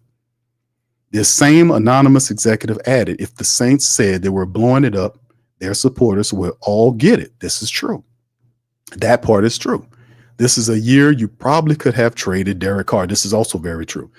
It is an established fact that Derek Carr was seeking a trade, that he didn't want to come back to New Orleans. I don't know what possessed Mickey Loomis. That part of the game that's totally just not imaginative and foolish. You don't keep somebody that don't want to be kept, baby. Love is a two-way street. Did you get that? You don't keep somebody that you don't keep, like we're going to go back to that old girl. That old girl. That old girl. We're going to talk about that old girl. If that old girl don't want to be kept, baby, you can't keep her. You got to free her. Free that old girl. She don't want you, baby. So, I mean, like I said, man, this is free that old girl. That old girl is Carr. Get him on the body up. Look at what the Seattle Seahawks just got for trading Geno Smith to the Raiders. A 2025 third-round pick at number 92. That's hey, man. Could we really have gotten that? Fam, could we have gotten a third-round pick for this guy? Could we have gotten him? That's crazy. Geno Smith says the Seahawks got a third-round pick for Geno Smith, a number 92. Seattle is paying $13.5 million of his last contract, but they turned around and signed Sam Darnold in free agency after a breakout year with the Vikings. Had the Saints traded Carr instead of restructuring them, they would still be paying more than $40 million in dead money this year, and that's something Carr would have to agree to thanks to his no trade clause. While likely, multiple reports have said he wanted out after the team fired Coach Dennis Allen, a.k.a. the Possum. That is not guaranteed. All right. He also says either way, he's here now, and the Saints have made some additions this offseason. One free agent they added who rival executives are high on, longtime Kansas City Chiefs Justin Reed, a different team personnel man told Sanders, quote, that is one of the guys Kansas City is going to miss on defense. He's a low-key, really good player that nobody gives the credit he deserves, primarily because he doesn't force turnovers. He is an enforcer, a good tackle, physical, and consistent, end quote. Reed should help the Saints win some football games this year. But to the other exec's point, the Saints are kind of rudderless. They missed an opportunity to get out of Carr's contract and clearly don't feel optimistic about their chances in finding an upgrade this year. And on top of that, they invested a lot of money in older players who they should be working to replace. It's been a frustrating scene in New Orleans for a few years now, and a change at the head coach doesn't seem to have made a difference. And this is what they're saying about this guy, but it's only April. We'll judge the results in September, October, and all the way up through January. If the Saints have built a better team than last year and get to the playoffs, will they? The criticism will seem unwarranted. At the same time, they've gone 9-8, 7-10, 9-8, and 5-12 in 4 years since Drew retired and stopped covering up so many weaknesses. They haven't come close to reaching the postseason, and so long as they keep chasing a goal that appears to be out of reach, Loomis is going to catch heat from the team's supporters and peers around the league, which is very true. Shout out to John Sigler, always keeping it real, despite it not being fashionable for him to tell people the truth. I appreciate that. The reality is a lot of what he was saying and covering is very true. The Saints have, you're not winning, so you obviously have lost your direction. I've said this countless streams of watching the team. They don't have any identity. Under Dennis Allen, his main failure was his inability to establish an identity for the team. What are we good at? The Saints had no identity. You're not going to win anything in any team-based environment if you don't have an identity. You will get routed, ran over, trucked, whatever you want to call it. Where people know who they are, they will beat people who don't know who they are. Matter of fact, you will be dominated by people who know who they are and you don't know who you are. Did you catch that, baby? Did you hear that? If the Saints are going to establish and have success, they have to have a true identity to play behind. That's the thing. If Kellen Moore can establish that, he'll be doing a great service to himself and the entire Who Dat Nation. If he can take the Saints team and give them an identity. And then the team will accept the identity and play behind such an identity. If we can do that, that'll be a huge step. That's half the battle right there, fam. That's half the battle, because if you are playing to an identity, and people can say, Q, they can kind of throw at me and say, Q, they do have an identity. Yeah, got an identity of loser. I'm like, okay. I'm saying the identity of success. An ID of success. Now that I don't think I need to mention losing. A failure identity. A successful one's the only thing I recognize. But that's what I'm saying. That's half the battle. Having a positive identity to play behind brings an accountability, brings all of that in, because we know who we are and we'll stick to this identity and we will beat you. We will do what we got to do. You see what I'm saying? Saints haven't had that. For years, we saying the defense got to win games for. I'm like, hold on, what you talking about? The defense got to win games, and then you seen games when the offense couldn't even score. The defense was out there too long. They're getting turnovers for them, getting short fields for them. They can't even get nothing but field goals. But like I got a minute to say is that football's deeper than just blaming injuries for every damn thing. You got a coach out there who's supposed to be getting guys on code and making them accomplish things they're supposed to do successfully. The object is to win. You have to execute successfully to win in a series over and over consecutively, over and over again. We did not do that. Even when guys did get hurt and backups came in, them backups was garbage. They couldn't even, most of them were so stupid they couldn't even block. They didn't know who they were blocking, like they didn't even study the playbooks. And I asked you, what do a backup have to do all damn day? If you know you're a backup, but to get ready to play if somebody gets hurt ahead of you. So you better be studying your playbooks. You better be working on your technique. You should be in the weight room all the time, getting ready for your chance. Them guys didn't know who they were blocking. It just was chaotic. But in the end, like I often say, I keeps it real and I tells the truth about what goes on with the team. And hopefully, not hopefully, but I want them to have an identity. We need an identity, family. We really do. If we will have established success here in the city of New Orleans and throughout the region. Also, shout out to Saints Wire. This is an article of news. I don't know if you guys seen. Saints QB Derek Carr makes his first 2025 public appearance at the Fresno State spring game. That's right, Mr. Derek Carr. It's been quite a spring for Derek Carr. And you can tell John Sigler does not like Derek Carr. He doesn't like him. I don't think so. Quite a spring for Derek Carr. It's easy to see why the New Orleans Saints quarterback's future with the team has been in doubt ever since he took a snap under center.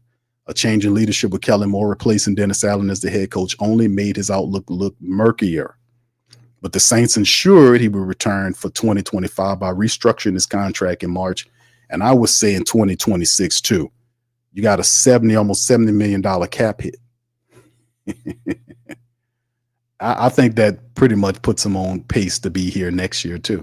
Whether Carr wanted a trade or split with the New Orleans Saints, and whether he likes it or not, he'll still be wearing black and gold in 2025.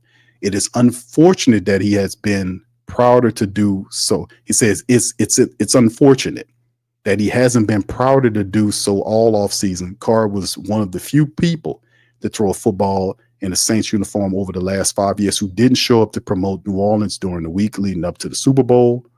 Drew Brees, Jameis Winston, and both his backups did with Jake Hader and Spencer Rattler, all making the rounds on radio shows, shaking hands, posing for photos at supporter events. Carr was conspicuously absent, right? Carr's first public appearance since January came at the Fresno State spring game on Saturday, April the 5th. He and his older brother, David, both Fresno State alumni, were seen walking around the campus. This isn't too surprising. They're obviously proud to be former Bulldogs. They live in the Fresno area with their families training together in the offseason, but it says a lot that Carr couldn't be bothered to take a flight to New Orleans to talk about his favorite local restaurants before the Super Bowl or welcome Moore to the team facility. That's a point. I do see that. That duty fell to Pro Bowl center Eric McCoy. It's clear that team Carr currently plays for isn't a priority for him. But when it's time to visit his old stomping grounds and reflect on how great he was in college all those years ago, he's got all the time in the world until he changes his attitude about that. His relationship with the Saints support base is going to continue to be lukewarm at best. And this is the video, as you can see it, walking around in the middle right here. And like I said, man, I'm not mad at Derek Carr, right? I'm not mad at Derek Carr, really not. I know Derek Carr doesn't want to be here. It's only so long that this was going to work. It was a bad deal. Mickey Loomis did a horrible service by keeping him here for a year. Fam, listen, it's not just the support base that doesn't have any faith in Derek Carr. It's also some players. People are not confused about what this is. They're looking at it and they're saying, I know exactly what this is. You know, it's like if you're looking at a polka dot car driving up the street with clowns getting out of it. A polka dot car pulls up at the light and then 7 or 8 clowns pile out of it. You looking at it like that's a polka dot car it's a clown car over there. And I don't know why I use that example as a clown car. That's no disrespect to Derek Carr. I mean, that's just something I just can't. That's a goddamn clown car over there. It got polka dots on it. Hey, look at that, the clown. They got 8 clowns falling out of the big flopping shoes and everything. Falling out of the car, man. But now I'm not mad at Derek Carr, man. You know, it's over with. When Dennis Allen left, his protection is gone. He knows it. His protection is good. Don't count on Mickey Loomis to protect you. Mickey Loomis don't care about none of that. Once he go in that door and close that door, all he cares about is clam chowder and gourmet orange juice. That's all the hell he cares about. Oh yeah, hold on. Oh, you goddamn right on there, buddy. Oh, once I close that door, oh my God, hold on. And clam chowder and gourmet orange juice all goddamn day. Hold on now. You know, but all I can say, man, is oh man, listen. Hey man, this is gonna be some comedy shows going. Derek Carr. This couldn't be more obvious. You know, this couldn't be more obvious, family. The man is at the pro day, man. You know, he ain't none of that. And listen, I'm not mad at Derek Carr for not showing up at the Super Bowl. I'm not mad at Derek Carr for not showing up at the facility to welcoming Kellen Moore.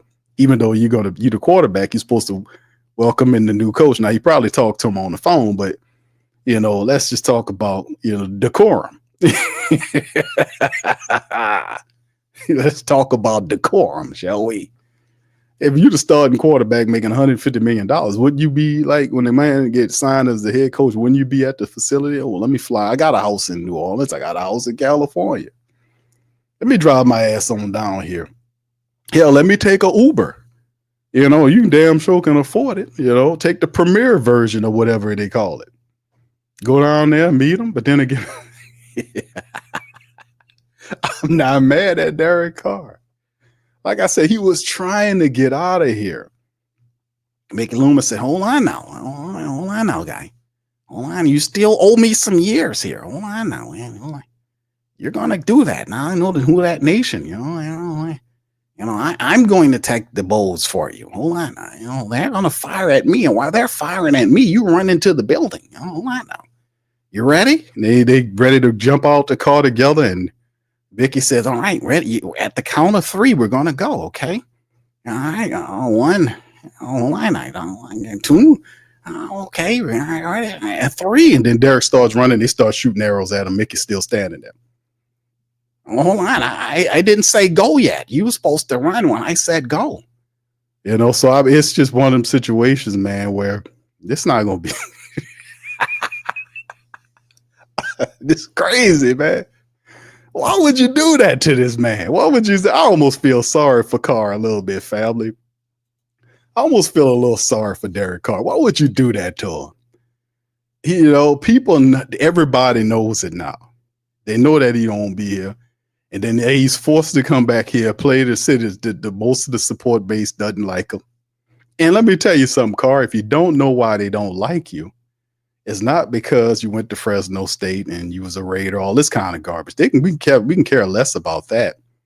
It's the fact that you're being paid $150 million and you're a couple of games above 500 as the guy.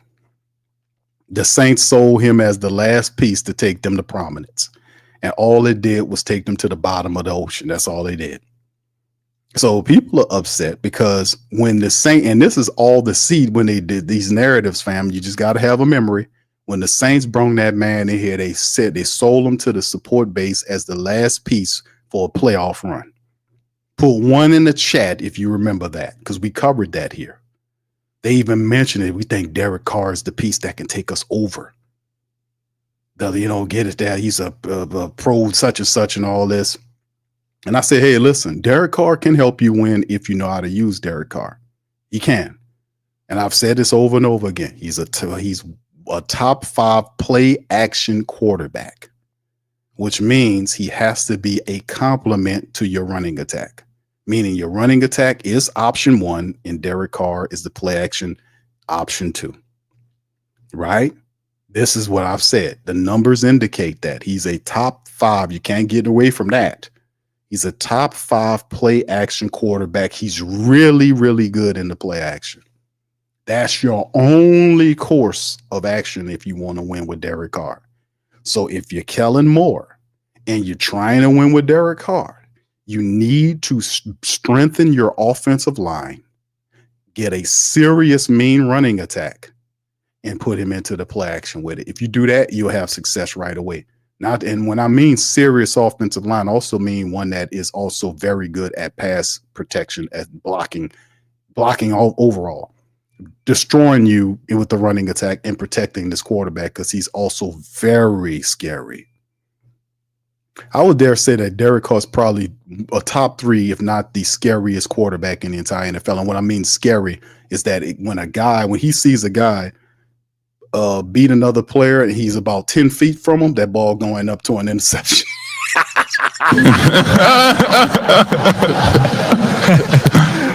That goddamn ball going up for a pick, baby. You know it. You like, Q, come on. You want some receipts? How about we go back to that Kansas City game? The Saints was coming out that game, man. They was running the football. We was advancing. We was moving. We had the flow, baby. We was Bruce Leroy in that joint. We was Bruce Leroy. We had the flow. We had the glow. We was moving. And then what Derek Carr did when that guy moved around, that guy was 7 feet away from Derek Carr. And he put that ball up in the air. And I'm like, what is he doing? Just threw it up in the air. And it rainbowed and the guy picked it. And then they asked him at the end of the game, what you was doing? Oh, I was trying to throw it out of bounds. You were so filled with fear that you threw the ball like a rainbow and the guy picked it off, and that changed the momentum of the game because the Saints were moving the game. They had good vibe and energy moving the game. And then when he did that, all that shit went away. It all went away. And I'm like, man, how you got $150 million quarterback and the guy is scary like that? My God. Boy, I never see even these backup players that we have don't have that much fear in them. That guy, man, that boy could teach deer something when the headlights on him. I was like, good Lord. But like I said, man, I'm not mad at Derek Carr for wanting to leave here, man, because his protection is gone. His protection is gone. Dennis Allen is gone. And he's going to be out there in Front Street. Shout out to Thank you very much for picking me up, bringing me back to this world. Oh, that boy could teach deer on the highway some shit about being scared. Good Lord. All right. Thank you, YO, man. Appreciate you, man, for that much love, man. Appreciate you. Oh, man. Damn. All right, anyway, let's move along, man. We done had enough time, man. Like I said, I'm not mad at Derek Carr, man. I'm not mad at you, brother. I understand, man. You thought you was going to come down here and be like, yeah, I'm going to get that $150 million. We're going to win a few games. I'm gonna dazzle them with my my accuracy, my accuracy. But they got this goddamn guy down here, man. He got a show. And he picks apart the fact that he understands how I've been doing it. Yeah, I understand you check the ball down 5 to 6 times a game, sometimes 7. That'll definitely help your stats, your accuracy. The shit ain't deep, fam. Not at all, baby. It ain't deep at all. Here are the 2025 offseason workout dates for Kellen Moore and the Black and Gold. Shout out to NOLA.com, baby. The Saints announced its official 2025 offseason workout program dates on Thursday. So y'all write this down if you hadn't already had an opportunity. The Saints' first day of workouts begin April the 14th. How about that? Voluntary minicamp will be held April 22nd to 24th. Organized team activities, also known as the OTAs, are May the 20th through the 22nd, then May the 27th, then May the 29th through 30th, then June the 2nd, then June 4 through 5.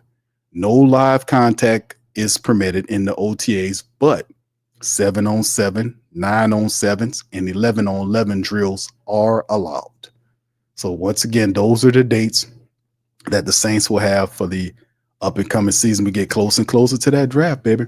As a part of the CBA, the collective bargaining agreement, teams can hold a mandatory minicamp for veteran players. The Saints mandatory minicamp is June the 10th through the 12th. The CBA also allows each team a 9-week off-season program broken up into 3 phases.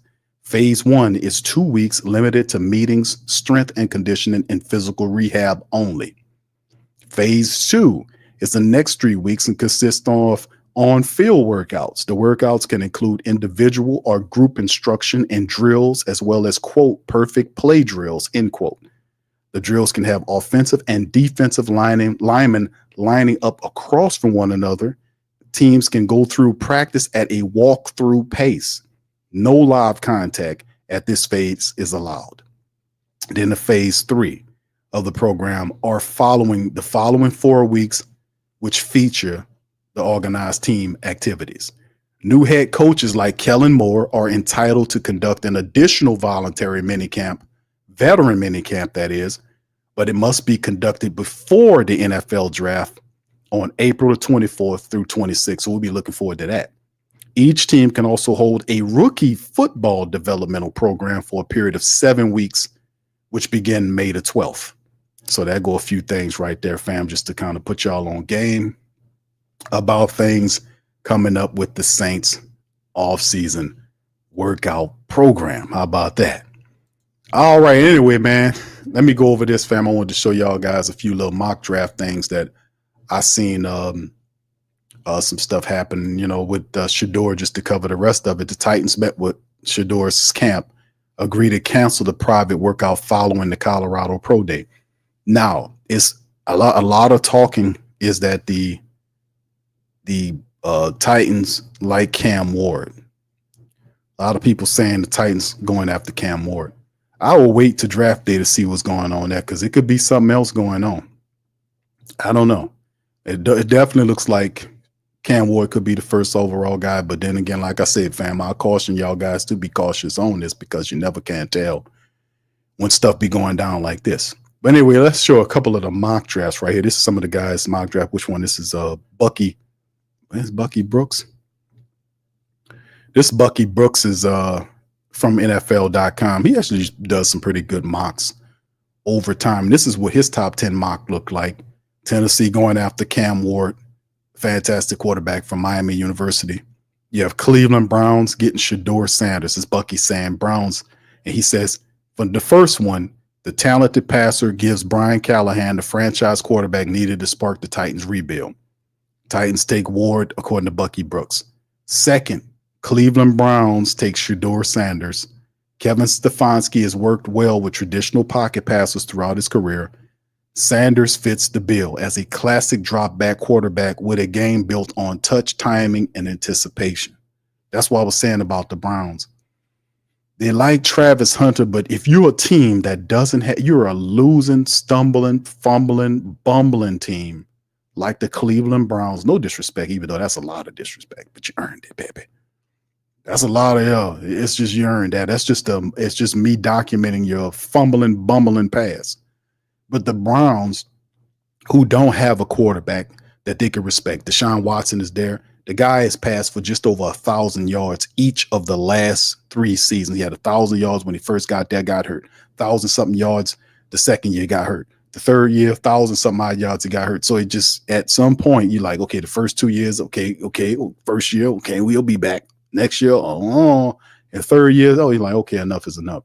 Even the guy that runs the Browns came out and talked about what a mistake it was, and the guy's still on the team. I was like, who does that? Who does that? You supposed to have that conversation in private. How do you come out and blast even though he deserves it, but you don't blast your franchise quarterback and you don't have nobody to take his place yet?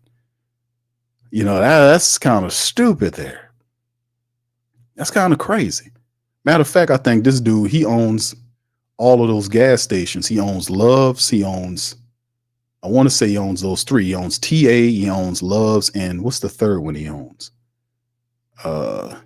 What's Love's competitors? The truck stop people. He owns like 2 or 3 of those, if not the 3 of them. I know he owns the tie. I know he owns the Love's, and he owns the other one. I think he owns the TA too, but he owns all those. That's who the Browns got running. That's the owner. But anyway, yeah, Sanders should be the guy. I mean, you'd be a fool not to get that guy. You don't have Pickett and Deshaun Watson, man. You. That's what I'm saying. That's why I was saying they'll have to trade up to get him. And then, of course, you have the Giants picking up Travis Hunter, which would be a good bet because you're just a playmaker. Adding a 2-way standout doesn't solve the Giants' most pressing need, but Hunter's playmaking absence would help the offense and defense improve. Now, see, the Giants can absorb taking a Travis Hunter because they have 2 veteran quarterbacks in Jameis Winston and Russell Wilson, who Russell Wilson says he expects to start. That's what Russell said. So people like QB competition, Russell told him out the back. I guess he's throwing out all that humble attitude he used to have. And then, of course, the Patriots are up next. He got him Abdul Carter, the fantastic edge rusher. If the Patriots personnel chief, Elliott Wolf, is truly committed to taking the best player available, the Penn State product would be a no-brainer at this point. Then the 5th selection that Bucky Brooks has is Mason Graham, the fantastic defensive tackle from Michigan. And the Saints they had a appointment with Mason Graham. The Saints were meeting with Mason Graham and doing some extra work on scouting him quite recently. The hard-working interior defender will give the Jaguars another pass rush option at the point of attack. Then number 6, the Raiders. New Raiders head coach Pete Carroll wants to punish opponents with a physical running game sparked by a dynamic back, Ashton Jeanty. I've been thinking that, like, when I was like, they just paid Geno Smith. The Raiders did. They gave Geno Smith so he's the quarterback. Now you have the fantastic tight end Brock Bowers. You add Ashton Jeanty with that, and they got some good offensive weapons. You're starting to build something really nice. The problem with the Raiders over time was instability at the quarterback position. Geno Smith is respected. He understands Pete Carroll's system. And Pete Carroll, I think he's going to have success right away, man. As long as they can stay healthy, the Raiders are going to look a lot better than what they've looked in a long time because you got stability there. Adding Ashton Genty, this guy's phenomenal, man. It's like he can do it all, man. So, I mean, that's not a bad bet for the Raiders to be able to get that running back. And then we go to the number 7 pick with the Jets. Tyler Warren, a fantastic tight end out of Penn State, to the Jets. The Jets are committed to helping Justin Fields flourish at the QB position, adding a playmaking weapon between the hashes would enable the 26-year-old passer to operate more efficiently from the pocket. That's a good suggestion because a lot of people were saying Tet McMillan here, but as you can see, Tet has slid out of it, and Tyler is going up.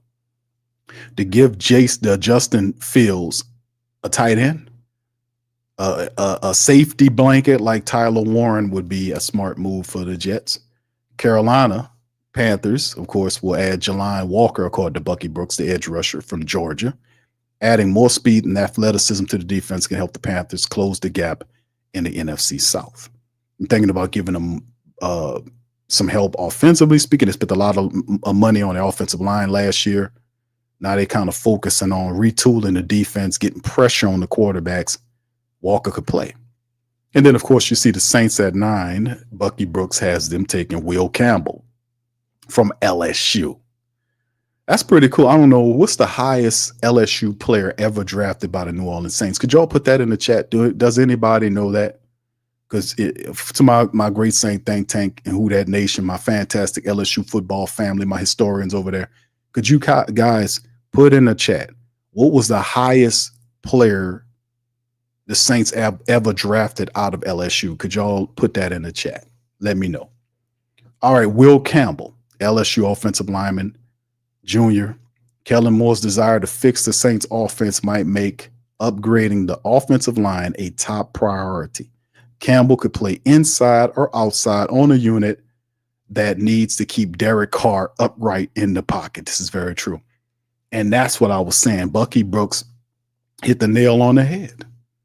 If Shedeur's not there, if you're smart, you take the top player like Will Campbell, who some list as the best offensive lineman. Some people think it's Mimbo from Missouri. I'm starting to see Kevin Banks Jr. slide down some. Mimbo is going up. But if you are able to take any one of those guys, and of course I'm going to be favored toward Will Campbell because I'm an LSU man. So I think that will be phenomenal because you're building the offensive line. And there are questions like with depth issue with the Saints line, temperament as well. Like people say, Q, we was banged up. Yeah, we were banged up. But when the Saints were healthy after the injuries, because remember, there was a period when we lost, when the offense was humming in the first 2 weeks. It wasn't injuries in. And I try to tell people this as much as possible because y'all guys know, but some others don't that listen, was the fact that it wasn't all about the injuries that really stifled the Saints. The first 2 weeks, Saints was humming.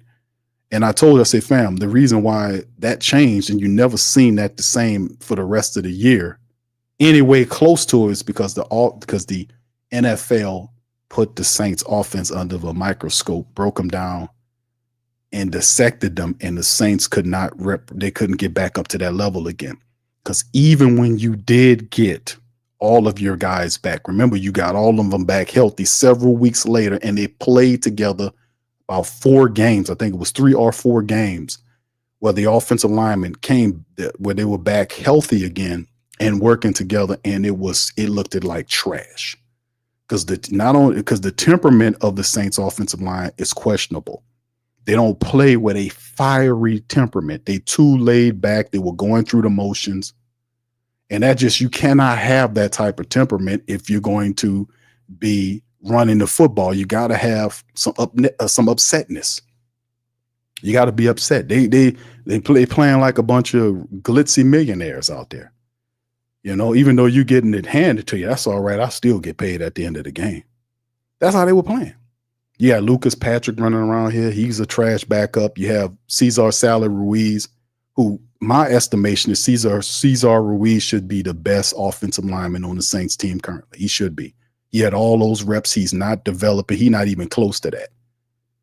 That's what our Cesar Ruiz should be, the best offensive lineman on the Saints team. He should be. He should be. McCoy's fantastic, but he's getting hurt a lot. And then on top of that, McCoy plays with a laid-back disposition. We need somebody that can be fiery. We need a fiery temperament to run this line. We can't be sitting back here playing offensive line like we sitting up at the golf course, or we sitting up at the beach with our feet up. We can't. No, you got to be. If you're in the trenches, you got to have a gritty disposition down there. We too soft with that mentality. We got a soft ass mentality with that. People pushing you over, rolling you up like tumbleweed, and you just standing up there taking it. No, man. No. So yeah, McCoy. The only time I seen McCoy get fired up when he was upset with Carr, he was going for Carr. Y'all remember that? That's when I was like, that's the guy we need every Sunday. That guy, we need that guy ready to kick people tail. That's what you need. So we need to get that temperament. We need to fight. We need to get that upsetness.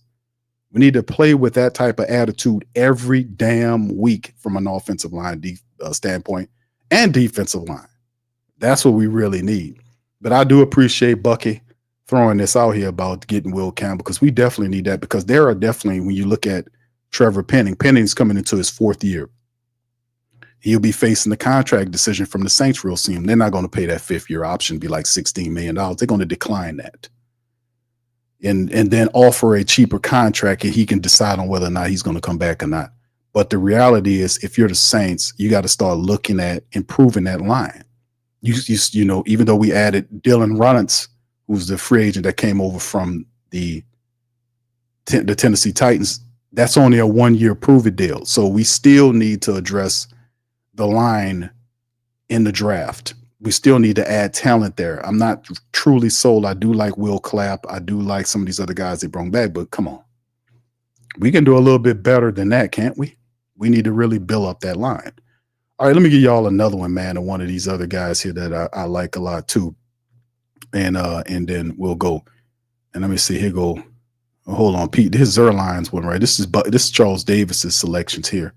He got Cam Ward to Tennessee. He got Shedeur going to Cleveland. See how they fall? The insider saying it. Abdul to the Giants. New England getting Travis Hunter. The Jacksonville Jaguars getting Armand Mimbo, the big offensive lineman. The Raiders going after Ashton Genty. Jets getting Tyler Warren. Carolina getting Mason Graham. And he got Will Campbell going to the Saints. That's Charles Davis. And then, of course, Zerline.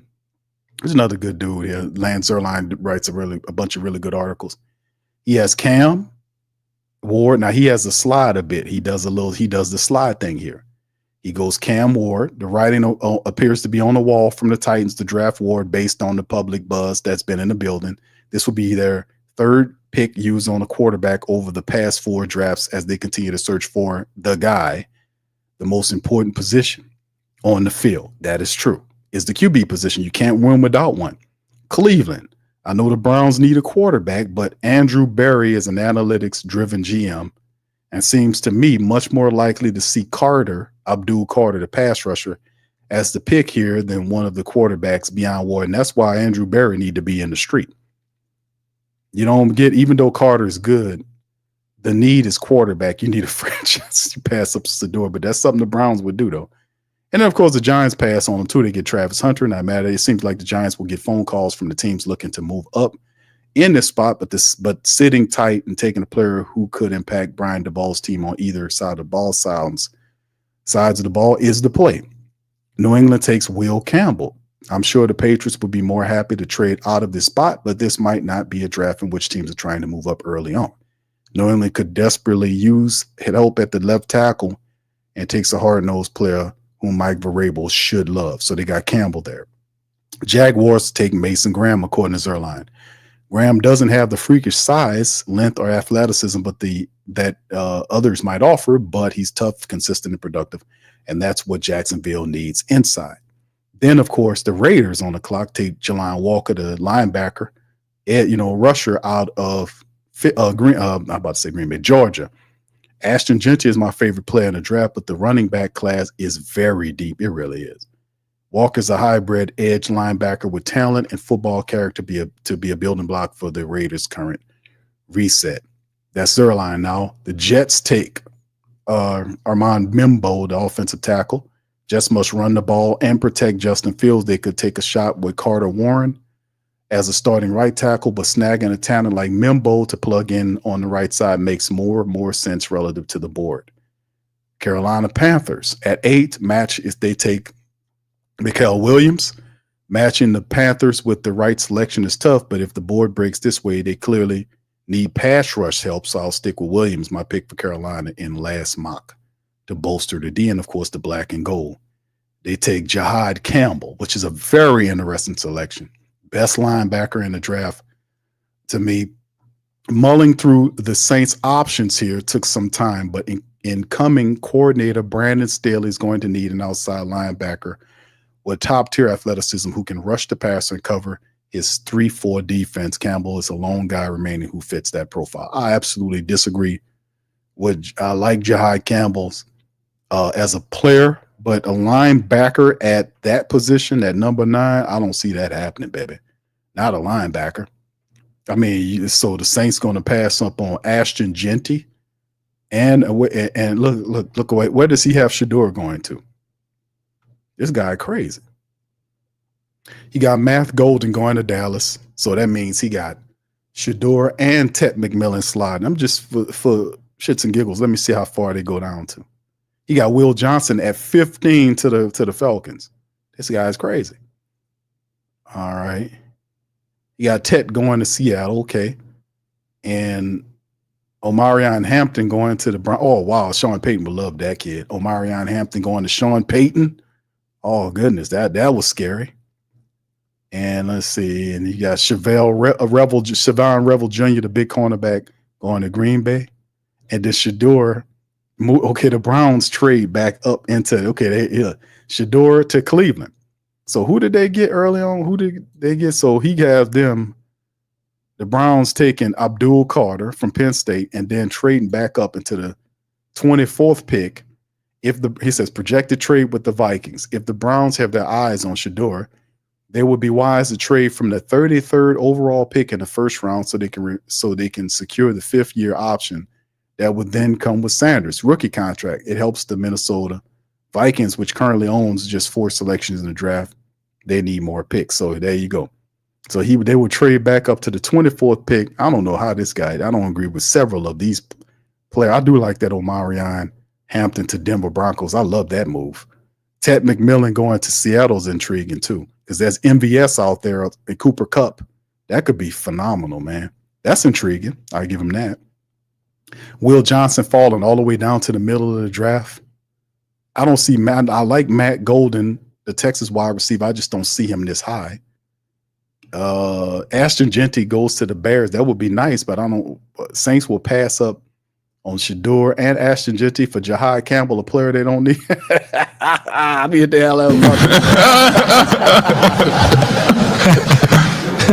Zerline on them lines, man. Listen, let me tell you something. I don't know if I agree too much of that. This was kind of a crazy one. He must have did this one late. Hell no, buddy. What's wrong with you, buddy? What you on? I don't agree to none of that. No, I do not. I don't agree to none of that shit. I do like the Sean Payton. I do like the Sean Payton one. I ain't gonna the Omarion Hampton to Sean Payton. That would be fire. Sean Payton would have, because that guy is like they're trying to compare him to your boy down in Atlanta land. But I'm like, nah, there's only one of him. But I do like his style, though. He's a really good player. Omarion Hampton out of North Carolina is a dog, man. He would be phenomenal with Sean Payton's system, man. That would be fire. I'll like that, but I don't like anything else. All right, shout out to y'all, man. Y'all hit the like button, man. Yeah, Louisiana says that's wrong. Q, you better believe that's just crazy. Zerline on them lines, man.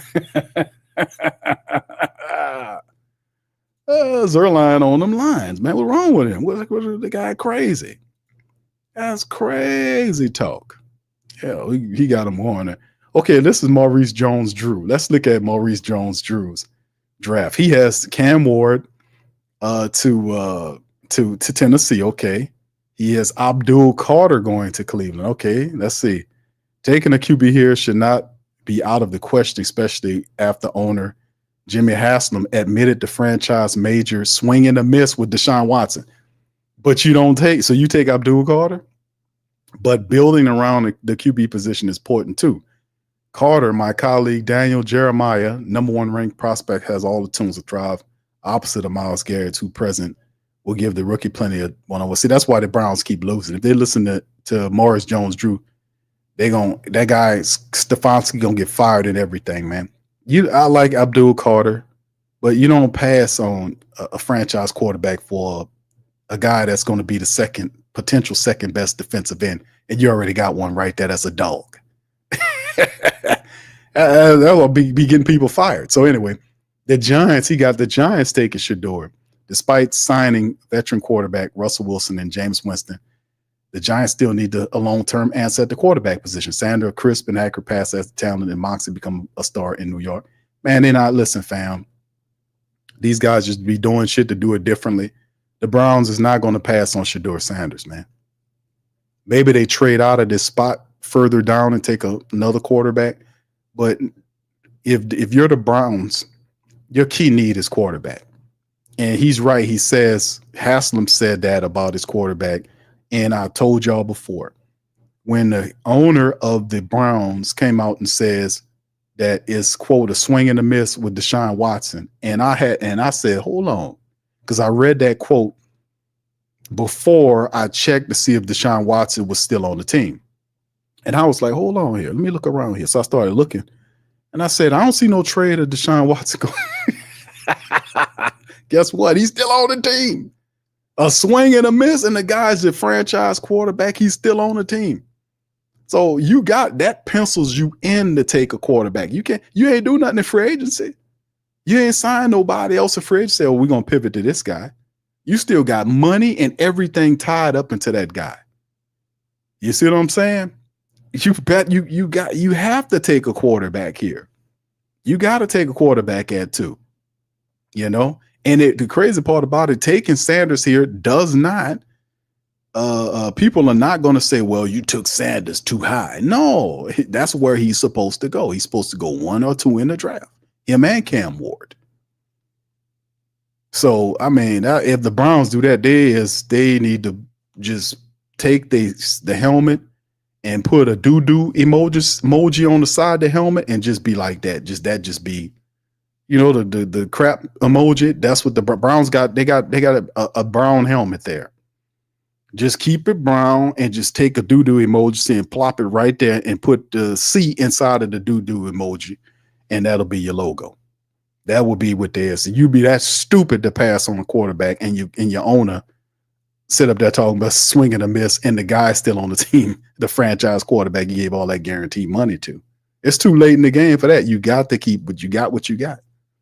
You got to take a quarterback. Okay, the rest of it, he's got Will Campbell to New England.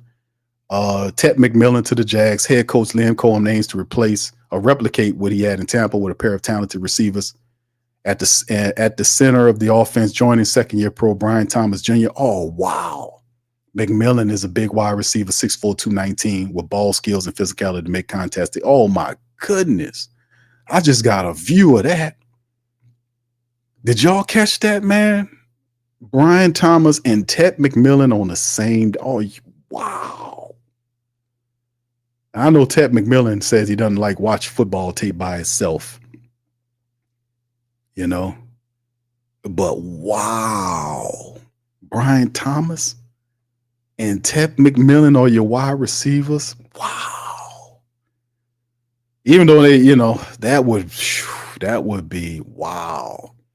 The Raiders, he got them taking Ashton. I agree with that. I think that's probably what they're going to do. The Jets get Travis Hunter. He slides down to him. That's respectable. Carolina going with Jelani Walker, the edge rusher / linebacker guy for Georgia. And they got the Saints taking Armand Membo. That's MJD. Saints could go cornerback here. It's a big need. He says their biggest need, but in this scenario, they aim to show up the offensive line with Membo, who can step in immediately at guard and eventually move over to tackle. He definitely fits.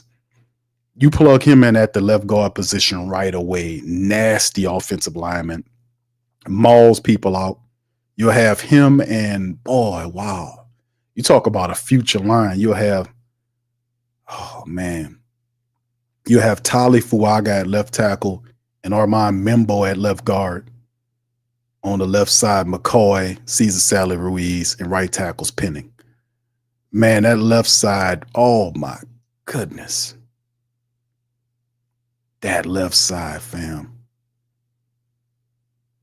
Wow. Yeah, that would just be a smash session over there. But anyway, that's MJD. That's what he got right there. That's very interesting. He kind of got me. I just pictured Ted McMillan and Brian Thomas Jr. out there as wide receivers for the Jaguars. Wow. Anyway, there you go. Well, hold on. Let me see what he had. What he had Shedeur going to the Giants on that. So yeah, that was MJD. He had them going to the Giants. So there you go. So his draft is not as bad as Zerline. Just that was ridiculous what Zerline had, man. Hopefully he can do a better mock draft. I think he was just doing shit just to do it differently. All right, big ups to the fam, man. Appreciate y'all being in the stream. If y'all got any questions, please feel free to throw them in. I'm about to get on about it here in a few minutes. If y'all got questions, please throw them in the chat. Yeah. King Blood says, King Blood says, yeah, Campbell and Fuaga fire. Yeah, man. 6'6" Campbell, and they talk about his arm length and all that, man. But listen, that to me, that will be an upgrade, man. Because Campbell could play guard or tackle. Like if Trevor Penning struggles or if you need to kick out, like be like, okay, we're going whatever. If he has it's insurance for Penning. Like say for instance, he could play the guard, meaning Campbell could play guard, but you still have Dylan Runnets on the team. And right now, with his experience, he could be penciled in at the left guard position. But if you draft Campbell, that could be pressure, not on Tali Fuaga, but on Trevor Penning, because Penning has this year, the 4th year coming up, and then next year is the 5th year option year where he's $16.6 million. For that 5th year option, they're going to decline the hell out of that. And even if they feel like, okay, we're just going to pivot to Campbell, you have that insurance policy. And plus, you can never have too many really good offensive linemen, man, to keep this thing going. Y'all remember what happened last year? When all those guys, it was a severe drop off in talent from the offensive line. Hemisphere says Dalton picked in the 2nd round, 31st overall in 1986 draft. Because that's the highest LSU player ever taken by the Saints. Thank you, Hemisphere. Appreciate you. All right. Thank you, bro. My dog says Hillard was the highest. Thank you, fam. Appreciate y'all. I knew y'all was going to get to the bottom of it. Pelicans Nola says Cooper Flag running as far as he can to get from Willie and the Pelicans team. Pelicans are right where they're supposed to be, and with 5 games remaining, they got 2 matchups against the Bucks. They got a home game tonight against the Bucks, an away game with the Bucks. They got the Brooklyn Nets in between that matchup, and then they come home against Miami, and they close out the season with OKC. So out of those 5 remaining games, potentially I see 1 win there, and they're already with 21 wins on the season, possibly with Brooklyn a win there, but the Bucks are in the playoff chase. They're going to go ham on them. Miami and OKC is the best team in the league. They've got like 60 victories. They're running away with it. And besides the Pelicans are not playing any of their top talent. They've already benched Zion for some stuff that shouldn't have. He could have played with that, but they're trying to lose so they can get so they can be within the lottery in the 14% range with some of these other teams to have a shot at Cooper Flag or Harper or any of the top 2-3. They're going to get at least one of the top 3 players in this NBA draft if they just keep losing.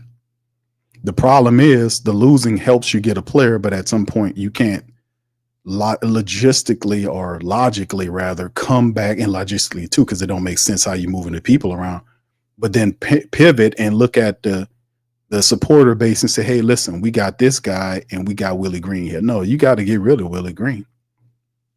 You got to get Willie. You can't bring Willie Green back here after that. Well, it was the reason why we were losing because of the injuries. That's not true. When the Pelicans had their players, Willie Green didn't know how to use them. He was calling adjustments late. He was dialing up plays and the clutch moments of the game, all kind of stuff. No, he can't out scheme any of these coaches. I mean, it's just he's not an NBA head coach. No disrespect to Willie, but he's not a professional basketball coach. Like I've often said, and I've been saying it for the last several years, Willie Green got that job because he sold his soul. There was nobody checking for Willie Green to be their head coach. And he accepted that position because David Griffin told him, and listen, they didn't want Willie Green. They wanted Jacques Vaughn that year. They wanted Jacques Vaughn. They interviewed Jacques Vaughn. They interviewed Jamal Mosley, who's the Orlando coach. They interviewed Charles Lee, who's the coach of the Charlotte Hornets. I could do this, man. I'll do this. They interviewed all of them, and he was the only one out of all them guys that accepted the caveat that David Griffin told him that, hey, man, if you want the job, I pick your coaches. Any coach with some brains and some balls and some spine would have said, what you talking about, fool? I pick my own coaches. Not Willie. Not Willie. Not Willie. Willie with that big ass nose got up there. Give me the job. And then it's just been that he's a company man. So ultimately, the success, the support base doesn't want Willie Green there because they recognize him as not as a good coach. He's not. You need to go and get a good coach. Go get Sam Cassell. Go get Tyler. What's his name? The coach that the Memphis Grizzlies just fired. Taylor Jenkins is his name. Go find a real NBA coach with a established, respectable resume that been somewhere. That's what you do. That's what you start there. And if David Griffin don't do that, he needs to go because it ain't hard to win. He trying to build a basketball cult and yelling about good human beings as opposed to getting basketball players that got some heart and some soul and some guts and not fold over like a cheap tent when they get pushed on aggressively by other NBA teams. Hell out of here. I've been telling them, been keeping it real like that, telling them people the whole time, man, the guy trying to build a basketball cult over there. Crazy. Oh, I know how to build a team. I won a championship. No, LeBron won that championship for you because LeBron was telling you what players to get. And when you left from there, you said that you hated doing that. And that's what Gilbert, who was the owner, was telling you. Now you listen to LeBron. And LeBron was a GM telling him, hey, you need to get this guy, get that guy. And that's how he won that championship. That's how he won that championship. Trajan Langdon, who was under him, he was smothering these guys. And then Trajan Langdon had been trying to get out of here for 3 years. He finally gets a VP job with Detroit. Detroit was the worst team, or one of the worst teams. I think they were the worst team in the NBA last year. And they sitting up here, a team fighting for a playoff bid. In one season, they turned that around up there with Trajan Langdon. Why you couldn't do that with this team now? Because you got that idiot on top of the team not knowing what he's doing. Like I said, it's just amazing to me, man, how these people get away with this. These blind as a badass people, man. Amazing. The owner don't know nothing. These people just crazy as hell. They don't do no evaluation on nothing. You can just screw up 1,000 times and it's just amazing to me, man. Accountability. What is accountability down here? Doc Strange said, what's up, gang? What's up, Doc? How you doing, fam? Yeah, it's been a while, brother. I did want to, I remember. Now, hold on now, AK. I said at first, let me correct that because you can go back, it's still on there on Deshaun Watson. I said Deshaun Watson would be a talent, but I realized what he was doing. Remember, I did the broadcast? I did the broadcast from my car. And I said, fam, they need to cut the string on Deshaun Watson because he's playing games. Because remember what the play, I seen what the play was, I called the play out. Because the Saints offered him, because that was the move before what Dennis Allen was doing before he went to Derek Carr the following year. Y'all remember what happened? Because when the Saints was talking to him, Deshaun Watson wasn't going to come to New Orleans, and I seen what he was doing because the rumor was he was starting to try to get a competition going on between the Saints and the Falcons, and he was trying to use it as leverage to get a super team to get people to Atlanta because he's from there, and he was trying to go there. He was never coming to the Saints. He was using the Saints offer as leverage to pivot to Atlanta. And he was trying to get other people to follow him down there. And it changed when Cleveland jumped in there and foolishly gave him all that guaranteed money. Then he went to Cleveland. That's the play. And I seen the play, and I did an emergency broadcast from my car. Put one in the chat if y'all remember that. I called it. I said, the Saints need to cut the string on Deshaun Watson. He playing games. I called it. I said, this dude has no intention of coming to New Orleans. He's using the Saints as leverage to make a play to Atlanta to build a super team. He wanted to go back home. And then Cleveland jumped in there surprisingly and gave him all that guaranteed money, and he went to Cleveland. That's what I said. Yes. At first I did, and then I seen the play, and I said, nah, fam, this guy playing games. Because you got to look at it. Deshaun Watson, vision is what's that old saying they say, fam? I forgot the vision. Y'all know what the vision about 2020. Y'all know it escapes me at this moment. But the Deshaun Watson that you seeing now at Cleveland is not the same Deshaun Watson you was getting in Houston. That guy was tearing it up with Houston. So it wasn't the same. That's number one.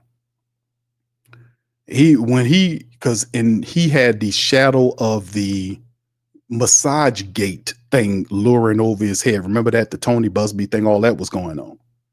That was luring over him at the time between what happened between him leaving Houston and going to Cleveland. Who Deshaun Watson was before he went to Cleveland, that was a total different dude. The money must have ruined him. The money definitely ruined him because he was a different player. Wasn't the same player. And besides, the history of Deshaun Watson and the Saints is something the Saints were looking at ultimately. They wanted to trade. They wanted to draft Deshaun Watson. Do you remember that? The Saints wanted Deshaun Watson. So what you see now is not the same as what he was then. Let's get that all together now. Let's get it all together now, baby. And that's what you do. That's how you bring that clarity to the game, baby. All right. What's up, Rudy? Shout out to Rudy, man. How you doing, man? Good to see you in the chat, man. Big ups to y'all, man. All right. OG apologizing for something, man. OG, what you apologizing for, man? OG, man, you good, brother. What you apologizing for, OG? You good, brother? All right. All right. All right. Savion Jones says Rudy. Okay. Yes. Thank you, Rudy. I love Savion Jones. All right. Kai says Zerline's outside of his mind having Shedeur falling. Yeah. Well, some people buy the bunk. My brother Mont says Zion will be out for the playoffs with a hamstring injury and any other year at this point. So it's better he sit and eat his junk food. See this junk food eating butt down when we need. No, don't do that to him, brother. The man was in the best shape of his career. Don't do that to him, bro. Don't do that, my dog. Why you doing that, brother? I mean, you can't dog pile on Zion. This year, he was in the best shape of his career. See, and I've said this, family, when people talk about injuries, they forget the fact that how a player gets injured. It's like he shows up to camp. Oh, shit, I pulled something wrong here. A lot of times players get hurt in game. Do you understand how often Zion gets knocked on his ass by people and the referee don't call the foul? He gets knocked down a lot. He's constantly complaining about the physical nature, the referee. And I'm telling people, I'm like, why nobody don't remember none of that? He sit up there, he don't complain to the refs. Griffin them don't file paperwork in the NBA about calling these better plays and protecting their star.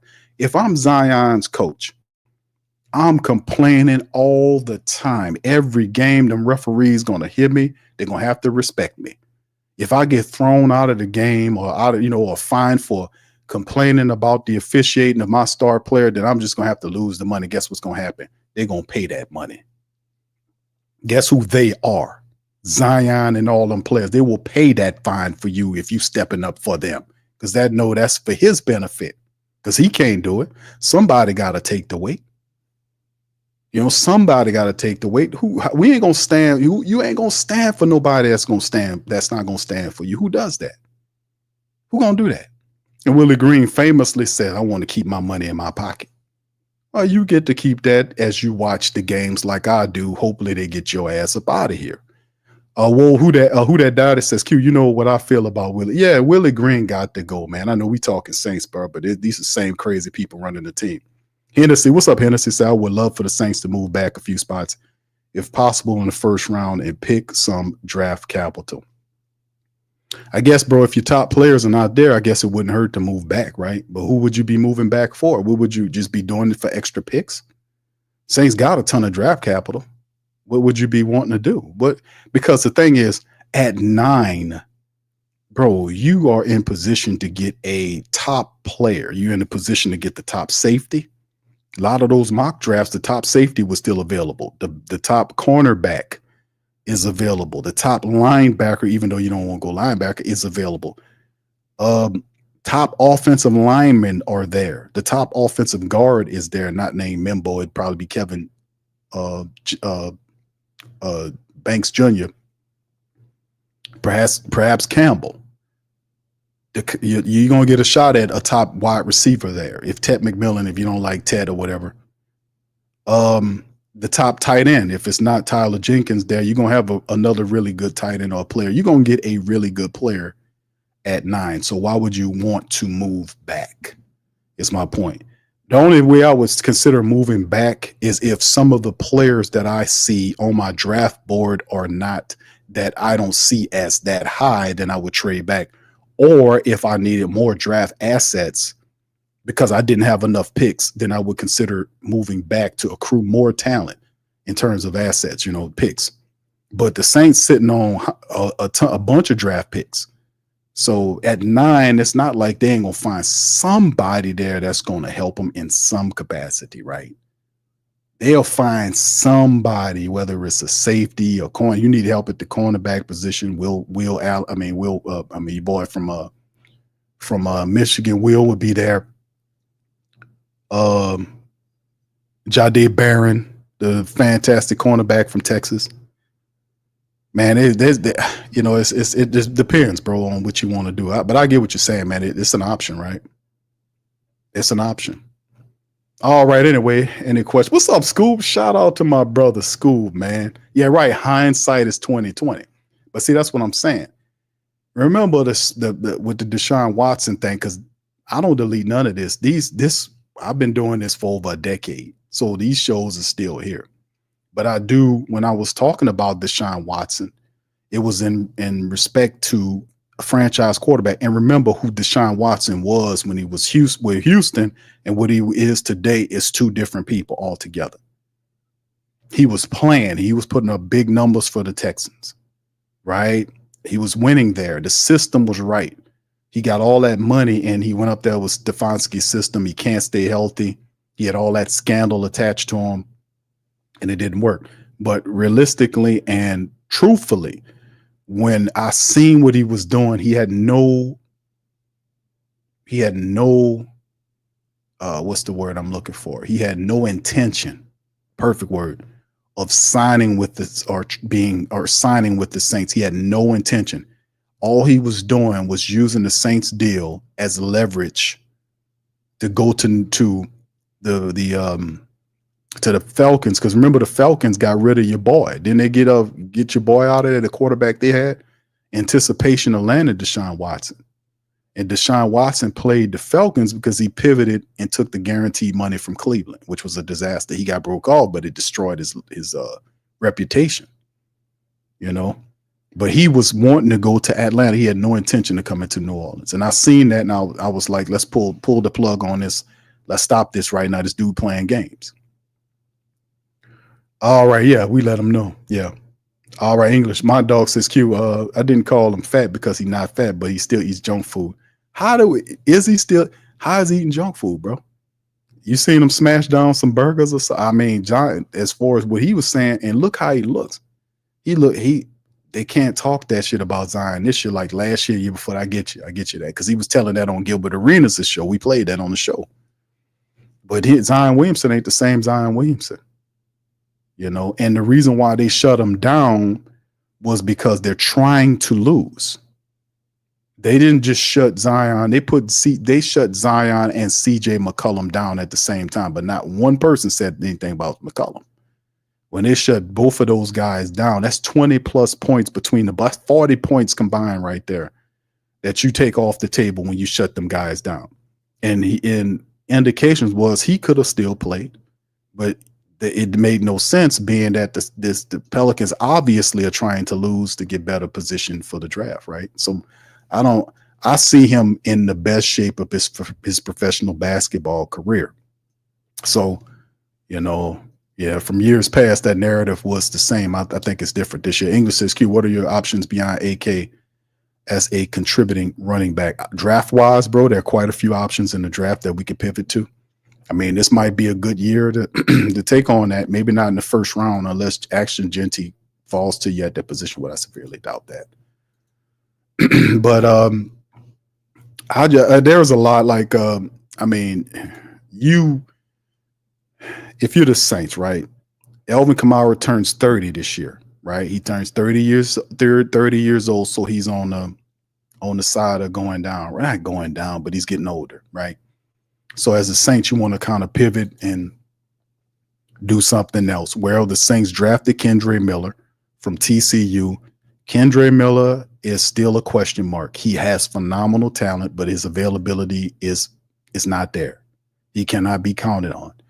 Saints did sign Clyde Edwards-Helaire, former LSU Tiger, to be on the team. I love that move because I love Clyde Edwards-Helaire, his game and how he plays. He reminds me of Darian Sproles, right? He can do a lot for you, catches the ball like a wide receiver, very shifty, and has a degree of power that he can lower your shoulder. I love his addition to the team because you can use him when your main running back is there. You can have Elvin in there, and then you can put him back there and move Elvin out to a wide receiver. You can kind of do different things when you got those backs they're really good in space. So I like his addition. I think that's a very under talked about signing, like getting Clyde Edwards-Helaire. And then, of course, there are other guys like Velus Jones Jr., who the Saints signed. He's listed as a running back, possibly helping out there in wide receiver. There is Jordan Mims, who I like. He's undrafted, has a ton of potential, but the Saints haven't used him to develop him. And then, of course, there's going to be the draft, right? You're going to look at the draft. Ashton Genty more than likely is not going to be there. Depending on where you take up a back, Omarion Hampton's going to go somewhere in the first round. He's phenomenal from North Carolina. Another back that a lot of people should be talking about, they're not talking about, Quishon Judkins. And I know about Henderson, Travion Henderson from Ohio State. Those guys were backs in the same backfield for Ohio State, but Quishon Judkins is phenomenal, man. I love his style. He's fast. He got power and speed, catches the ball out the backfield, has vision. Love Judkins' game. Got a very crucial style of a duality to his game. He could be a matchup nightmare. He can block, if you need him to block back there, he can block for you. It's just would be a nice pickup. I don't know if he goes I don't think he goes in the first round. He might slide to the second round. That would be a good move to get because, Saints like Ohio State players. Cam Scatterbo from Arizona State. Talk about a player with a big chip on his shoulder. Love Scatterbo's game. Love his game. He plays like you would want your offensive line to play with his mentality. He fights for every blanking, stinking piece of yardage. He plays with the ultimate chip on his shoulder. He is like one of them. He's my favorite running back of this class because I love his intensity, his mindset, and he runs like every damn run is his last. Love Cam Scatterbo. He's tough to bring down. It's just amazing. Y'all got to check out his tape. He's phenomenal. Caleb Jackson out of Iowa. He's another power style running back. DJ Giddens from Kansas State. Who else is it? Neal from Kansas is a good running back as well. Sampson from Tennessee is a bit undersized, but he had like 20-something touchdowns for Tennessee this past season. So there are quite a few players, and that's a bunch more, man, from the running back class that you can mess around and get in the third round or second round or third round, depending on where you want to fill that need. But they got options in this draft if you really want some, fam. So I hope I gave you a few of them. 985 says, do we get a linebacker in the draft queue? Yeah, at some point, I think you should. They got a lot of good linebackers in this draft that I talked about on mock draft. So it wouldn't be very difficult. OG says, Q, I was angry because I was watching the women's national championship and I kept getting severe weather alerts. OG, they got tornadoes going on, brother. That's much needed information, my brother. He said, but it's all good. He says, all gone and UConn won the championship. Yeah, I knew they would. What's up, Abraham? Shout out to you, man. Saints have to do a better job in the draft. Thank you, sir. Appreciate you. All right, Hemisphere says, I just came back home. As Q seen the answer to his question about LSU drafted by. So yes, I did, sir. Thank you for answering that. Much love to y'all. All right, been good, Abraham. Man, heard from you, man. How you been, bro? You been all right? How's it been going out there, brother? Thank you for chiming in. Knoxville says crazy. We could have had Mahomes. This is true. Patrick Mahomes. The Saints didn't go up further enough to go and get him. They allowed it leaked. That's why the Saints learned a lesson. Sean Payton was adamant. He scouted Patrick Mahomes. He wanted to draft Patrick Mahomes, but he failed to get to the selection needed. He got up as far as he felt that he needed to get. Kansas City found out that they was going to do, and they hopped ahead of the Saints. That's how they got Mahomes. Also, the Lamar, you got Lamar and Deshaun, but got none. Yeah, but Lamar Jackson was one. The Saints had a shot at Lamar Jackson. Crazy as it is, they chose Marcus Davenport when the pick came up for the Saints to draft, and people thought that they had traded because they traded to move up to the first round in that area to take Lamar Jackson. Because I was doing the watch stream looking at it. I'm like, oh man, the Saints, we got Drew, man. They about to get Lamar Jackson, boy. And then Marcus Davenport, like, who? And look what happened. You won't talk about foolishness. We done been through some stuff. Yeah, and the Deshaun Watson thing. Yeah, but yeah. He said all players have left that are excelling now. Bond, Alex Anzalone, CD, Trey Hendrickson. Yes, that's a very interesting take, brother. Jay says, Q, why do you think the Saints are? He says, why do you think the Saints might trade up for the show? Why do I think they should trade up for Shedeur? Because I don't think he'll be available when they pick at 9. That's why I think they should move up to go and get him. And I say that because the Saints need and I don't want it for this to be taken wrong from the Who Dat Nation, because I don't want y'all to think I don't like Spencer Rattler. Because I do. I like Spencer Rattler a lot. But it's a difference. It's a difference, fam, between Spencer and Shedeur Sanders. It's a difference between Spencer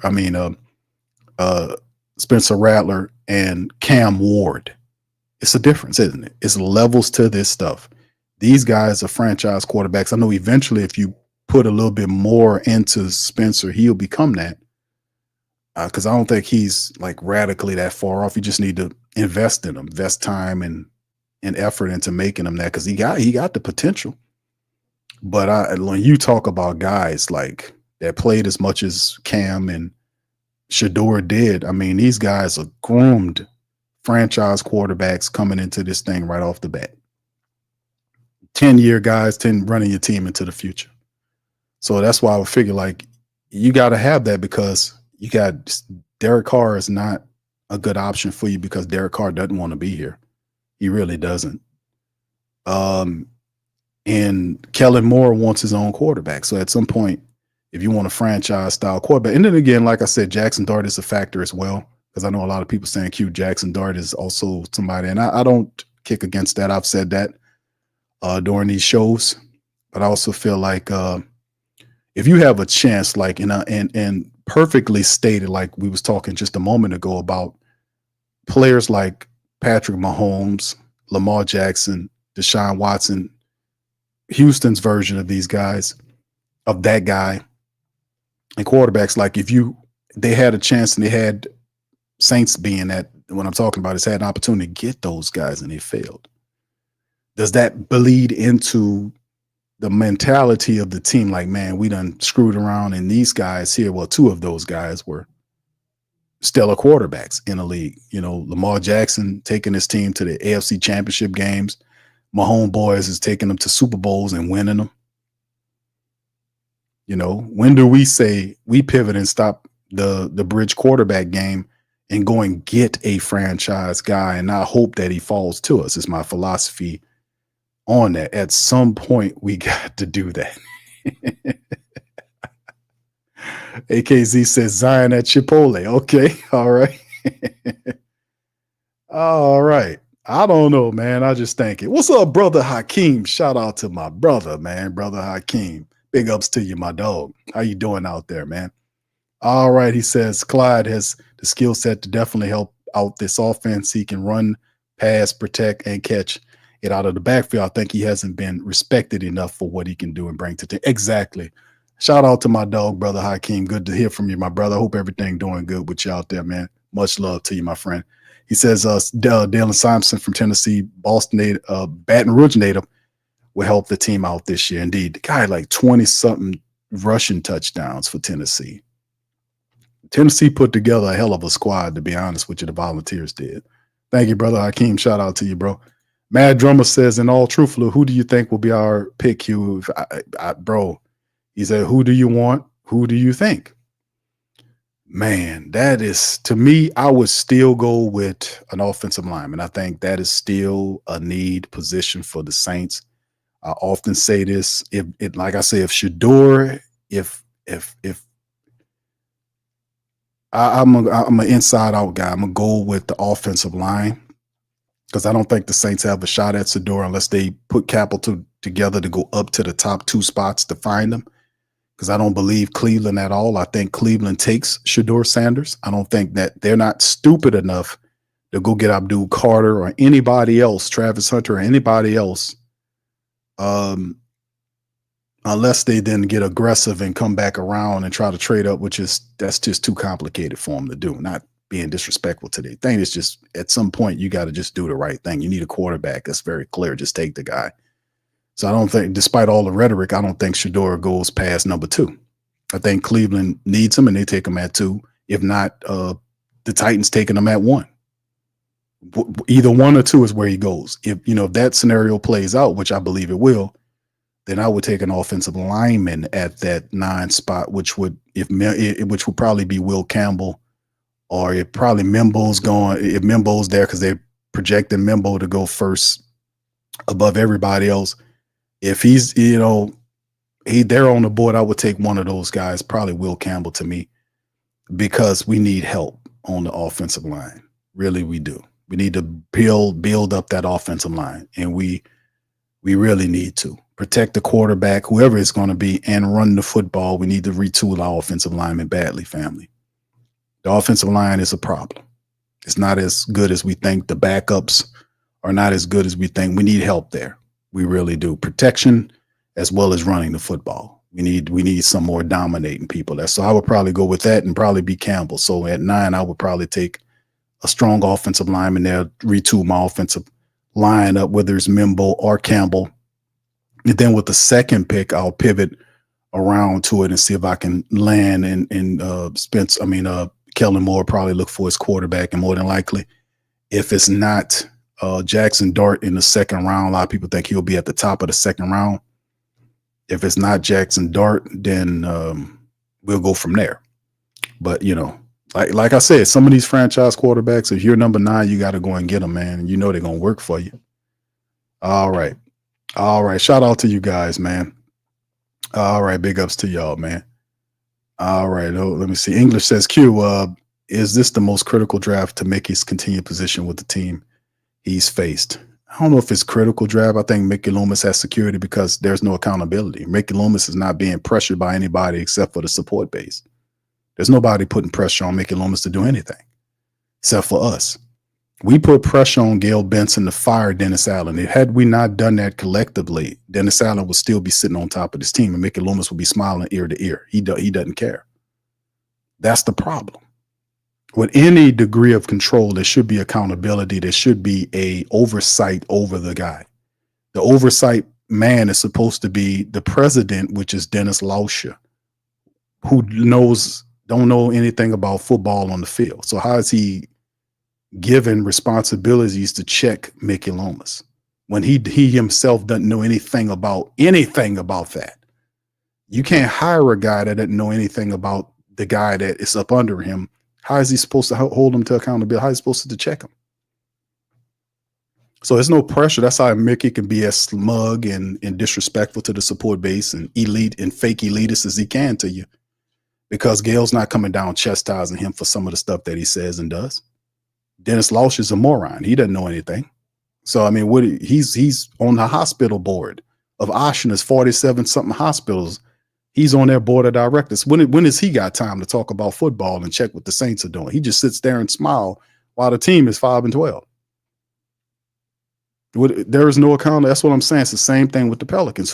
Dennis Lausch is also the team president for the Pelicans and the Saints. How is that possible? He don't know anything about any of those sports. He's a businessman. He goes there and secures the naming deals and all this kind of foolishness. He don't know anything about that. He should not have that job, is my point. They need to have somebody there that knows about what the guy under him knows to check him on it. And when he screws up, he gives him a deadline. Like, listen, if you don't get this team to the playoffs this year, you're out of there. Whatever happened to deadlines? There are no deadlines. These people don't check nobody. They just let it go over and over again. And that's why people are upset. How you running this team with no accountability and they losing every year, and you stand up before thousands of people and blame it on the injury, the invisible injury monster. Never blame it on a dumb possum face coach who backstabs his team, who doesn't know what he's doing in his play calling, him not getting the team prepared to play, picking the wrong players, calling the wrong schemes. They never blame that. It's always the coaches, it's injury monster. Never that. You never had Cam Jordan get up off his ass and say, well, Dennis Allen was screwing up. He backstabbed the team, threw us under the bus. Never hear that. You don't hear none of that, because the injury monster is like the wind. They beat up on the wind. He don't fight back. So they blame anything that don't have arms to fight back. And that's, people are tired of that. You can't sit up here and blame injuries every year for why you're failing, but still want to take money from us. No. Enough is enough. If it really injuries, get up off your ass and go and fire those doctors and get somebody else that's better. You have access to tens of millions and billions of dollars. You can hire the best doctors, the top of their field in soft tissue injuries and bones and all this kind of other stuff. The best trainers you can find. Go get them. You do that, watch how you see it changes.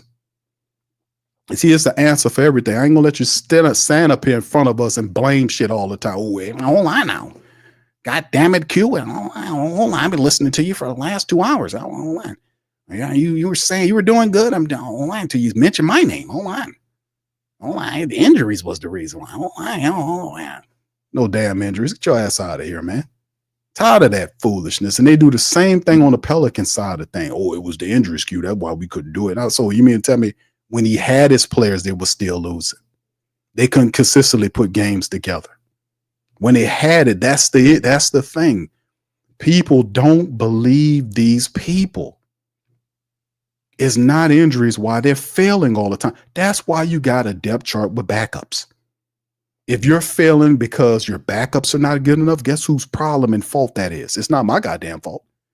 It's not OG or AKZ, Jaden, Deborah, Beverly, Scoob, GM Kev, 985 Live, YO Abraham, Backwoods, Bronze.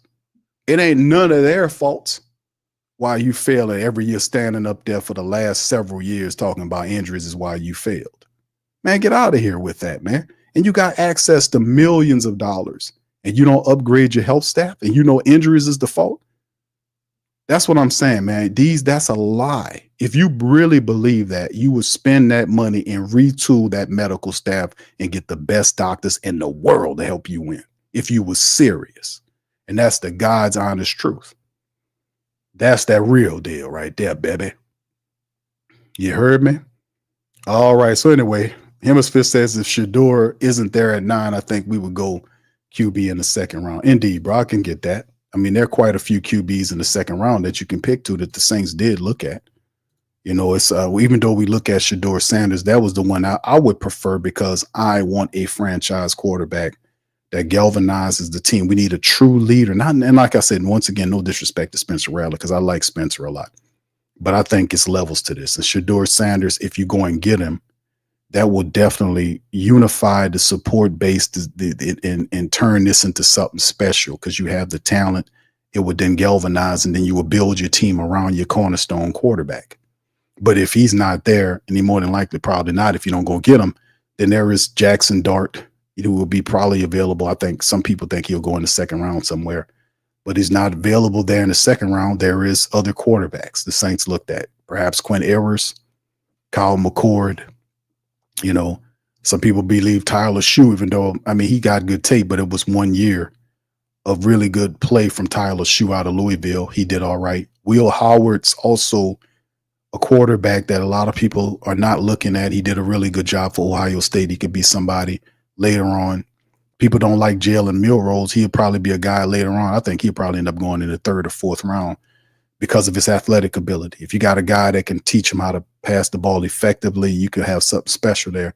I don't see him as a franchise quarterback, by the way. He's just another athletic version of a guy that can do different things for you. But if you're talking about franchise quarterback, something like that, you know, we'll see. You know, even Dylan Gabriel to a point later on in the draft, because he's kind of smallish. He's about 5'9", 5'10", but he got like 5 or 6 years in college. He did the Bo Nix thing. He just ate up all his college years playing football. That's one way to develop into a good quarterback. You spend all your time in college going to different universities. But yeah, there are some other options. I wouldn't consider those guys franchise options, mind you, but you know, it could be something you look at. We'll see. We shall see indeed, fam, right? All right, Jaden says, Q, it is playoffs or bust for the Pelicans in 25-26 season playoffs are bust. Indeed, fam. We didn't tolerate too much losing. Like I said, fam, there's answers to all this. Any question that anybody asks you, there's an answer for it. You know, that's like that saying about everybody has, like every man there's for every person, a man is a woman, blah, whatever. For every question, there is an answer. How bad you want the answer? How bad you want the answer? Saints sit up there all this time complaining about injuries, and Mickey Loomis sitting back here, and they got a banner, Oshner behind him, and he complaining about, well, these injuries. Oh my God. And I often say, fam, you need to get away from Oshner. Who is Oshner? Look him up. I consider him cursed. Did y'all know? I mean, this boy, I'll tell y'all, man, some of these folks, man, I'm a history man. I'm telling you, some of these folks so wretched. Oh my God. How evil and wretched some of these people are. And we see their names and we don't even realize who they are and what they did. What they were responsible for. Oh my goodness.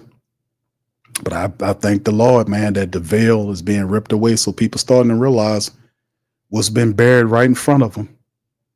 That's reality there.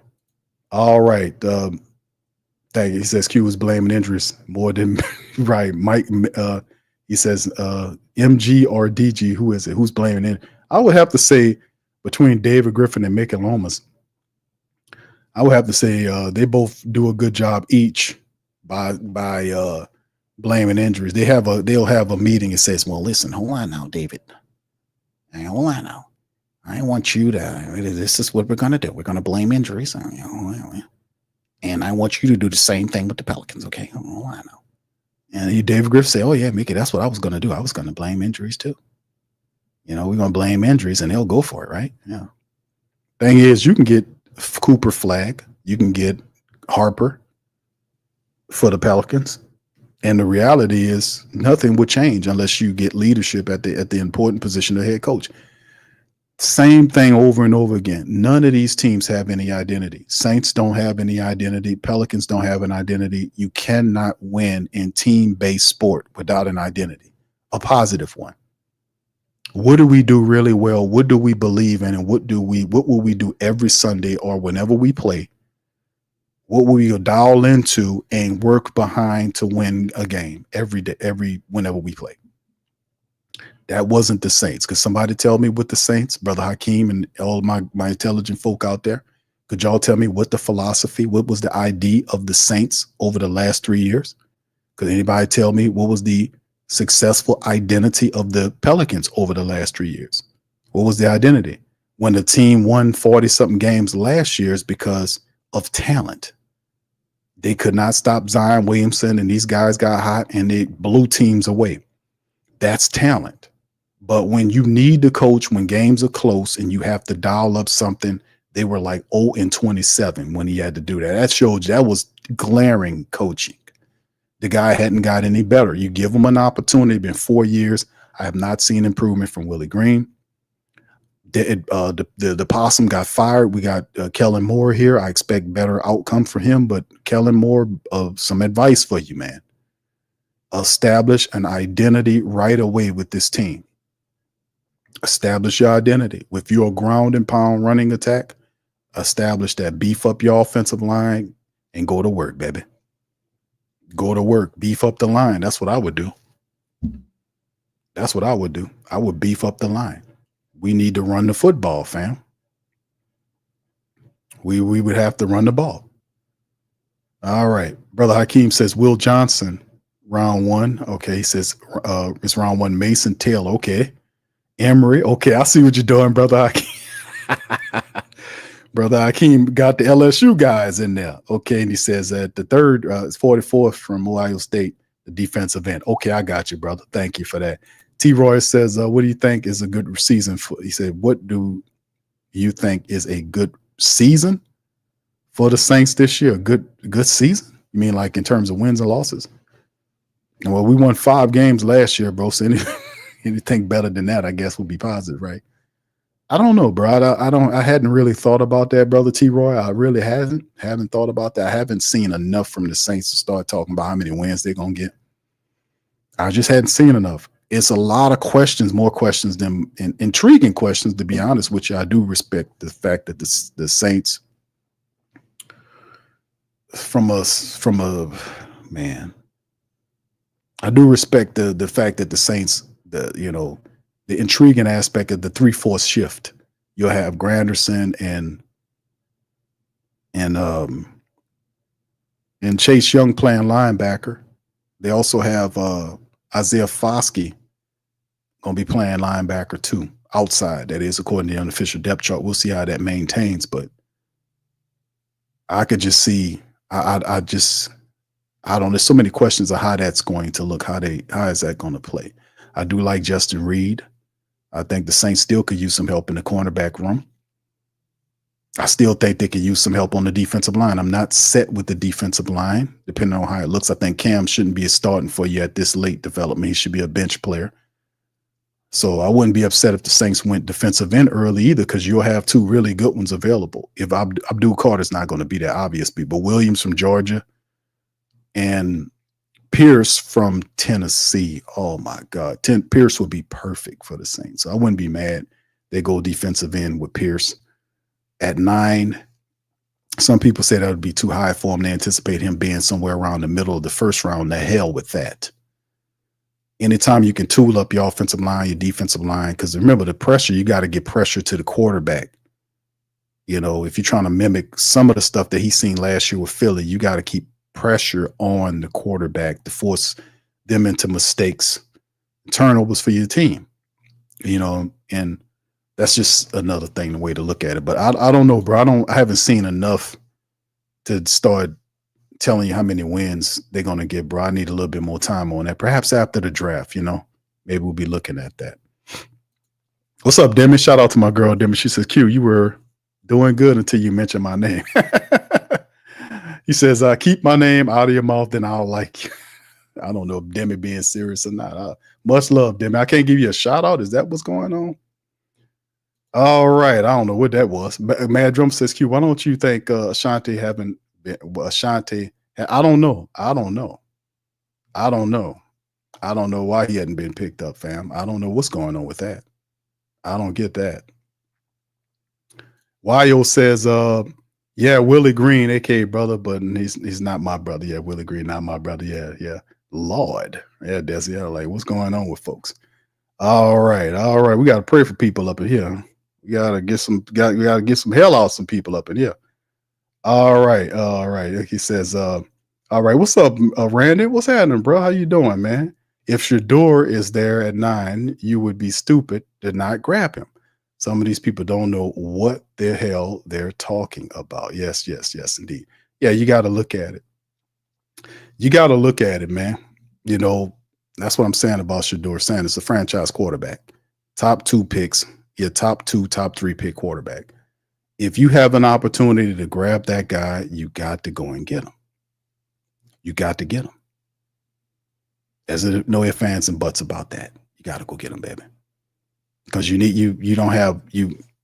got to have, it's levels to this. That guy's a franchise quarterback. You got to go get him.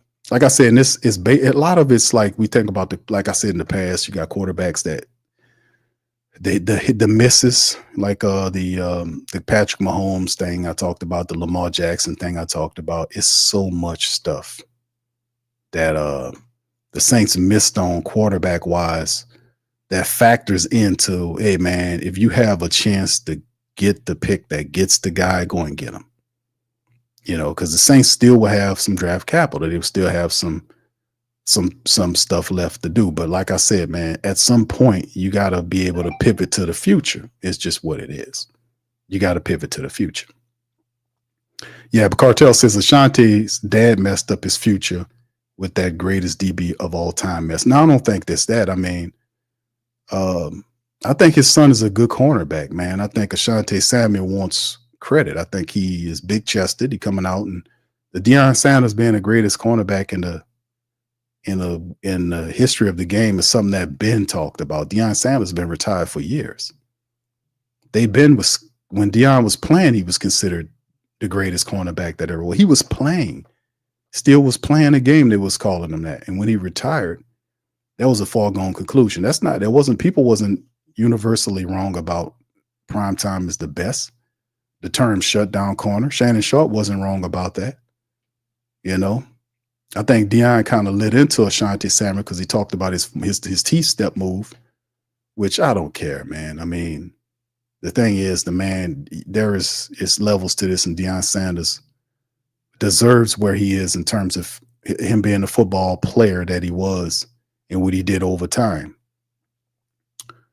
As far as Ashanti Samuel, he was good at what he did too, but I mean, man, that's prime all the way, man. No disrespect to Ashanti. Just take your accolades and leave him alone, bro. What are you talking about? Why you ain't coming from a position telling people they brainwashed? Because they ain't brainwashed by that. Deion Sanders is the best cornerback that ever laced them up. He is. He was phenomenal. He had natural talent. Like Deion would play games with wide receivers. Like he was so talented, he would lag off wide receivers because he got bored over that sometimes because they wouldn't even throw to his side of the field. If they threw to Deion Sanders' side of the field, he would have a lot more interceptions than people would realize. Y'all know that? That would be something ridiculous. But at the end of the day, like I said, man, I just think he would lag off guys and bait the quarterback to throw to his side. And when he threw the ball, Deion would then turn on the burners and go and run and cover the guy, pick the ball up. He would bait guys. That's what Deion was doing. They wouldn't even throw to his side most of the game. They'd just throw to the other side all game. They wouldn't even test him. But before I even talk about Ashanti Samuel, I would have to mention guys like Deion Sanders, hell, before Rod Woodson became a safety, Rod Woodson was hell of a cornerback. Eric Allen, Aeneas Williams, you know, and then Ashanti would be in the top 10, but, you know, he's down the line. Hell, Aeneas Williams. Y'all remember Aeneas Williams, how good he is? And there was quite a few guys, but that's some of the top 5 guys that I respect and got love for. Like, these guys were really good at the corner. Darrell Revis. Revis Island? Darrell Revis. That was another dude. I mean, dude, they were just guys that were just special, and Deion was better than those guys. And Darrell Revis was very good, and Deion was better than him. And so it's levels to this, brother. Just take your money and what you got and just go home with that, bro. Whatever that. You're not going to convince nobody that you are better than primetime. That's just not going. That's just take your flowers and go home, brother. Just do that. All right. Cartel says, all jokes aside, Q, why isn't anyone talking about drafting Denzel Burke to pair with Kool-Aid? I like Denzel Burke out of Ohio State, bro. I don't know. I think Burke's good, bro. They got him they got him listed a little further down than what you would expect him to be, man. But he's not even listed and considered a top 5 cornerback in the draft. You know, he really isn't. He's good, you know, but he's I don't know why they're not putting him up there, but he is very good. All right, last comment. Hakeem said his son is like him, a very good zone corner. He plays space well, good hands too, and gets his hands on the ball. Yeah, Shanti Sammy was good at. Yeah, that's right. Rod Woodson. Yeah, guys, those guys good. Yeah, Darrell Reeves. Those guys were phenomenal, man. No disrespect to Shanti Sammy. He did a lot of fantastic stuff, but you barking up the wrong tree when you're trying to. Nobody's gonna go for that, man. Nobody outside of your family and your friends that you see every day is going to say that you're better than Deion Sanders, bro. Just no. And even if you can position stats, you're like, what I got here? Do you not realize how often, like I said, do you not realize how often quarterbacks avoided Deion Sanders' side of the field? Do you not understand that? Like, they literally avoided throwing to that man's side of the field. He would have had a lot more interceptions if they would have done that. They literally avoided throwing to his side of the field. He completely shut down a side of the field. He didn't need any safety support. They can move everybody everywhere else they need. Deion Sanders had that entire side of the field locked down. But he's guarding that guy locked down. He didn't need safety support. He didn't need it. He didn't need safeties over him watching out for him. He was over there by himself guarding the guy. And those guys, them quarterbacks, avoided throwing to his side. Did we capitulate that into the analysis when it was all said and done? Probably not. But this is the thing. This is the thing. All right. Yeah, Champ Bailey was another good one.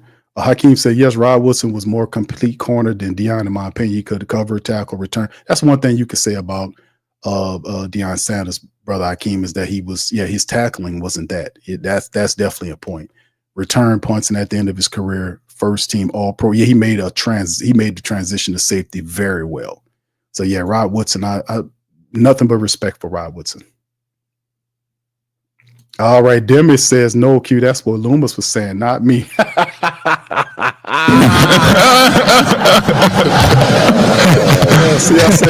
See, Demi, listen, baby, listen. Demi, I love you.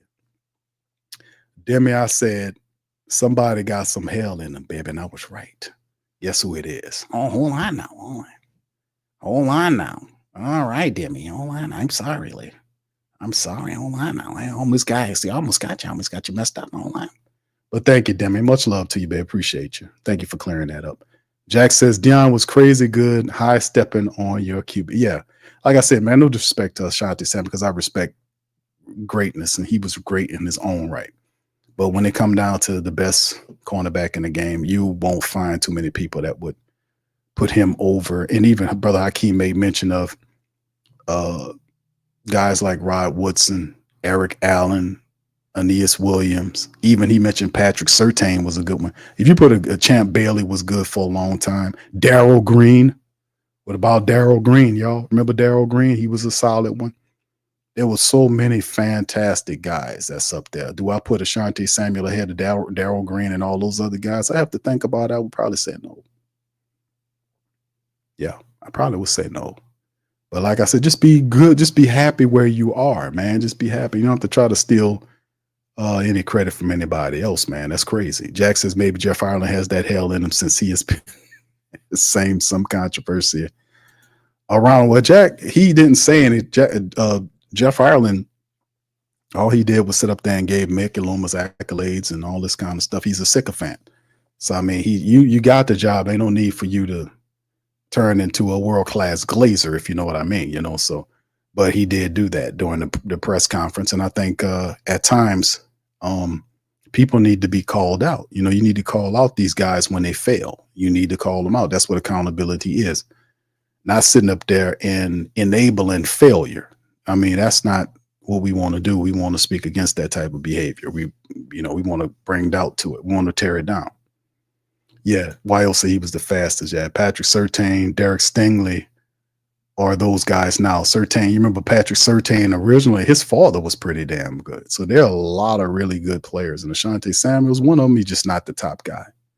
It's not the top guy. So anyway, man, listen, and that's Ashanti Samuel talk kind of was spurred on by the fact that Ashanti Sanders out there. I don't know, fam. I think probably his asking price is a little too high.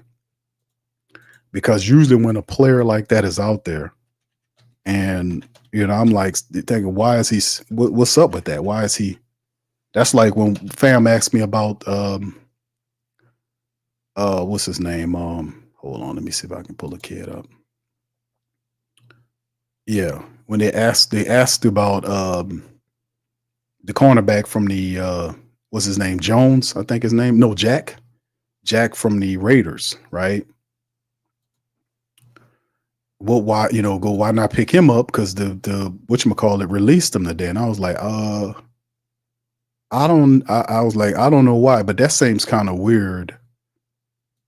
That seems kind of weird that they would release a starting cornerback right before the draft. That's kind of suspect. And then I did a little cursory research and found out that the gentleman he gets burned a lot. Well, that would definitely put your ass on the street if you're a guy that gets, that gets burnt up. If you get toy cooked a lot, then I could see them kind of pivoting away from you and putting you in the street. I can understand it. And then this is the thing too. See, I was being curious right here. This is Asante Samuels Jr. And this is the backdrop of asking about what's going on with him. Well, this article is from NFL TR. It says medical concerns holding up free agent market for cornerback Asante Samuel Jr. So there you go. In an interview with the Phoenix podcast, NFL media's Mike Garafolo said there are medical concerns pausing the market for cornerback Asante Samuel Jr. Garafolo notes some issues have been flagged with a Samuel's shoulder and his neck. That whole little, what's her name? Used to do that. What's that girl name? Used to do that song, her neck and her back. All right. Yeah, it must be the internet. Thank you, Scoob. I think it's the internet, man. It was raining out here pretty bad. Scoob was letting me know that every now and again the signal will get bad. Yeah, I think that's the weather, bro. I appreciate y'all still hanging with me, though. The veteran corner market had a visit with Cardinals back in March. They said that his shoulder and his neck, if it weren't for those, he said Samuel would probably have been signed by now. The veteran cornerback had a visit with the Cardinals back in March, but other than that, his market has been quiet. He was limited to just 4 games last season due to injury. And at 25, he's the son of former NFL cornerback Ashanti Samuel and opted out of the 2020 collegiate season after 8 games. The Chargers drafted Samuel Jr. with the 47th overall pick. He played out his final year of a 4-year deal at $7.2 million that included $2.6 plus in signing bonus money. So, yeah, they said in 24, he appeared in 4 games for the Chargers, recorded 13 tackles, no picks, and 2 passes defense. So that go your answer on Asante Samuel Jr. dealing with, quote, shoulder and neck problems in the medical. So people kind of backing up off of him until that medical get cleared. And more than likely probably would be revisited probably after the draft. And we'll see, man. We'll see how that goes. But he's a pretty decent player. I've seen him play, but we'll see. All right. So anyway, fam, I'm gonna get ready to get out on that. Listen, I'm gonna ask y'all to please do me a service. Shout out to my super chatters, and y'all, appreciate y'all for being a stream. Do me a service. Please feel free to hit the like button if you enjoyed the stream today. Hit the like button. Feel free to share on your social media feed as well. We up in this thing. Sports Coma representing on a Sunday. Hit that little notification bell for future content. We will pop back up on Monday's stream. We're going to kind of dial into the draft. We'll bring in my brother KT for more to kind of go over some of these more of the draft prospects that's headed into it. We'll kind of cover the waterfront on some of these players as we're going to have to get ready for the draft, fam. So like I said, this is going to be a very exciting draft this year for the Saints because it's so many places they could pivot to depending on what they can do. They can actually have the want to kind of play. They have extra, and like I said, they have extra draft capital where they can move up and do some things. I know that they have all these picks. They're not going to draft all these players. At some point, they're going to trade a couple of these picks to move up or back, or depending on what they want to do. So this is going to be an interesting draft in terms of the Saints, because there are still some needs that need to be met. Like I said, there are a lot of questions. The offensive line, they can need a pass rusher up front, can use a cornerback, could use some depth in other places on the offensive line. They can use some help in the wide receiver room. Perhaps they can use they could definitely use a franchise quarterback if that be a thing. But outside of this, it's ways and rooms and wiggles. It's going to be interesting to see where the Saints move around as we get closer and closer to the draft. So with that being said, y'all do me a service.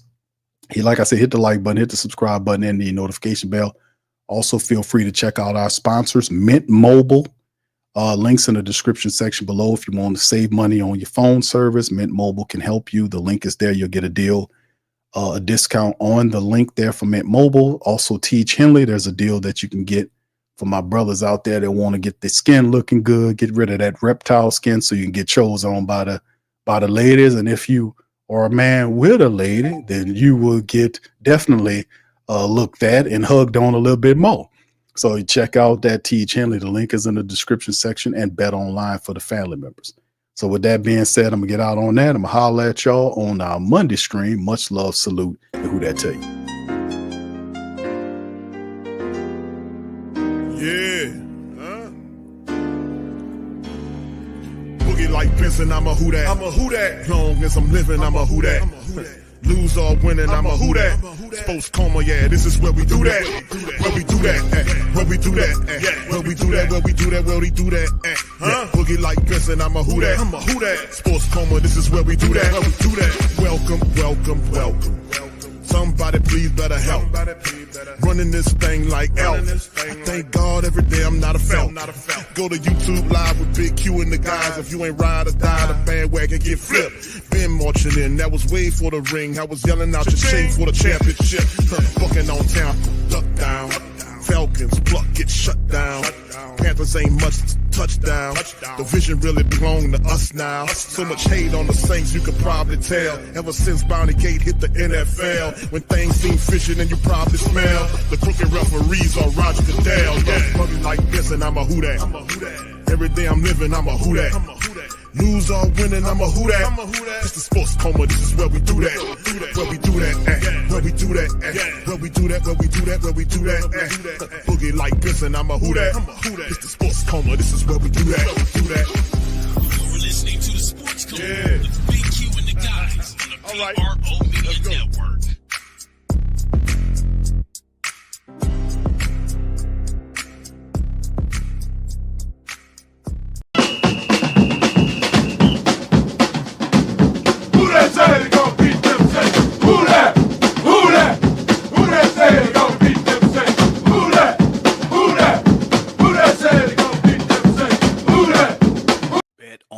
Is the world's most trusted betting platform and your number one source for online betting in 2025. Whether you're a seasoned fan or a first-time bettor, BetOnline is your ultimate game day companion with the largest selection of odds on everything from NBA and college basketball to NHL and UFC. BetOnline continues to be your number one sports betting source for every three-pointer to hat trick. BetOnline has you covered with odds, stats, and more for every game, every play, and every win. BetOnline, the game starts here.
WhoThatDaily.com. That's right, the WhoThatDaily.com. Your one-stop shop for everything New Orleans Saints, New Orleans Pelicans, LSU Tigers, even the top-flight boxing news. So if you're a Who Dat and you're looking for a place to stay up on your team, WhoThatDaily.com is your site. The WhoThatDaily.com for the sport Who Dat in all of us.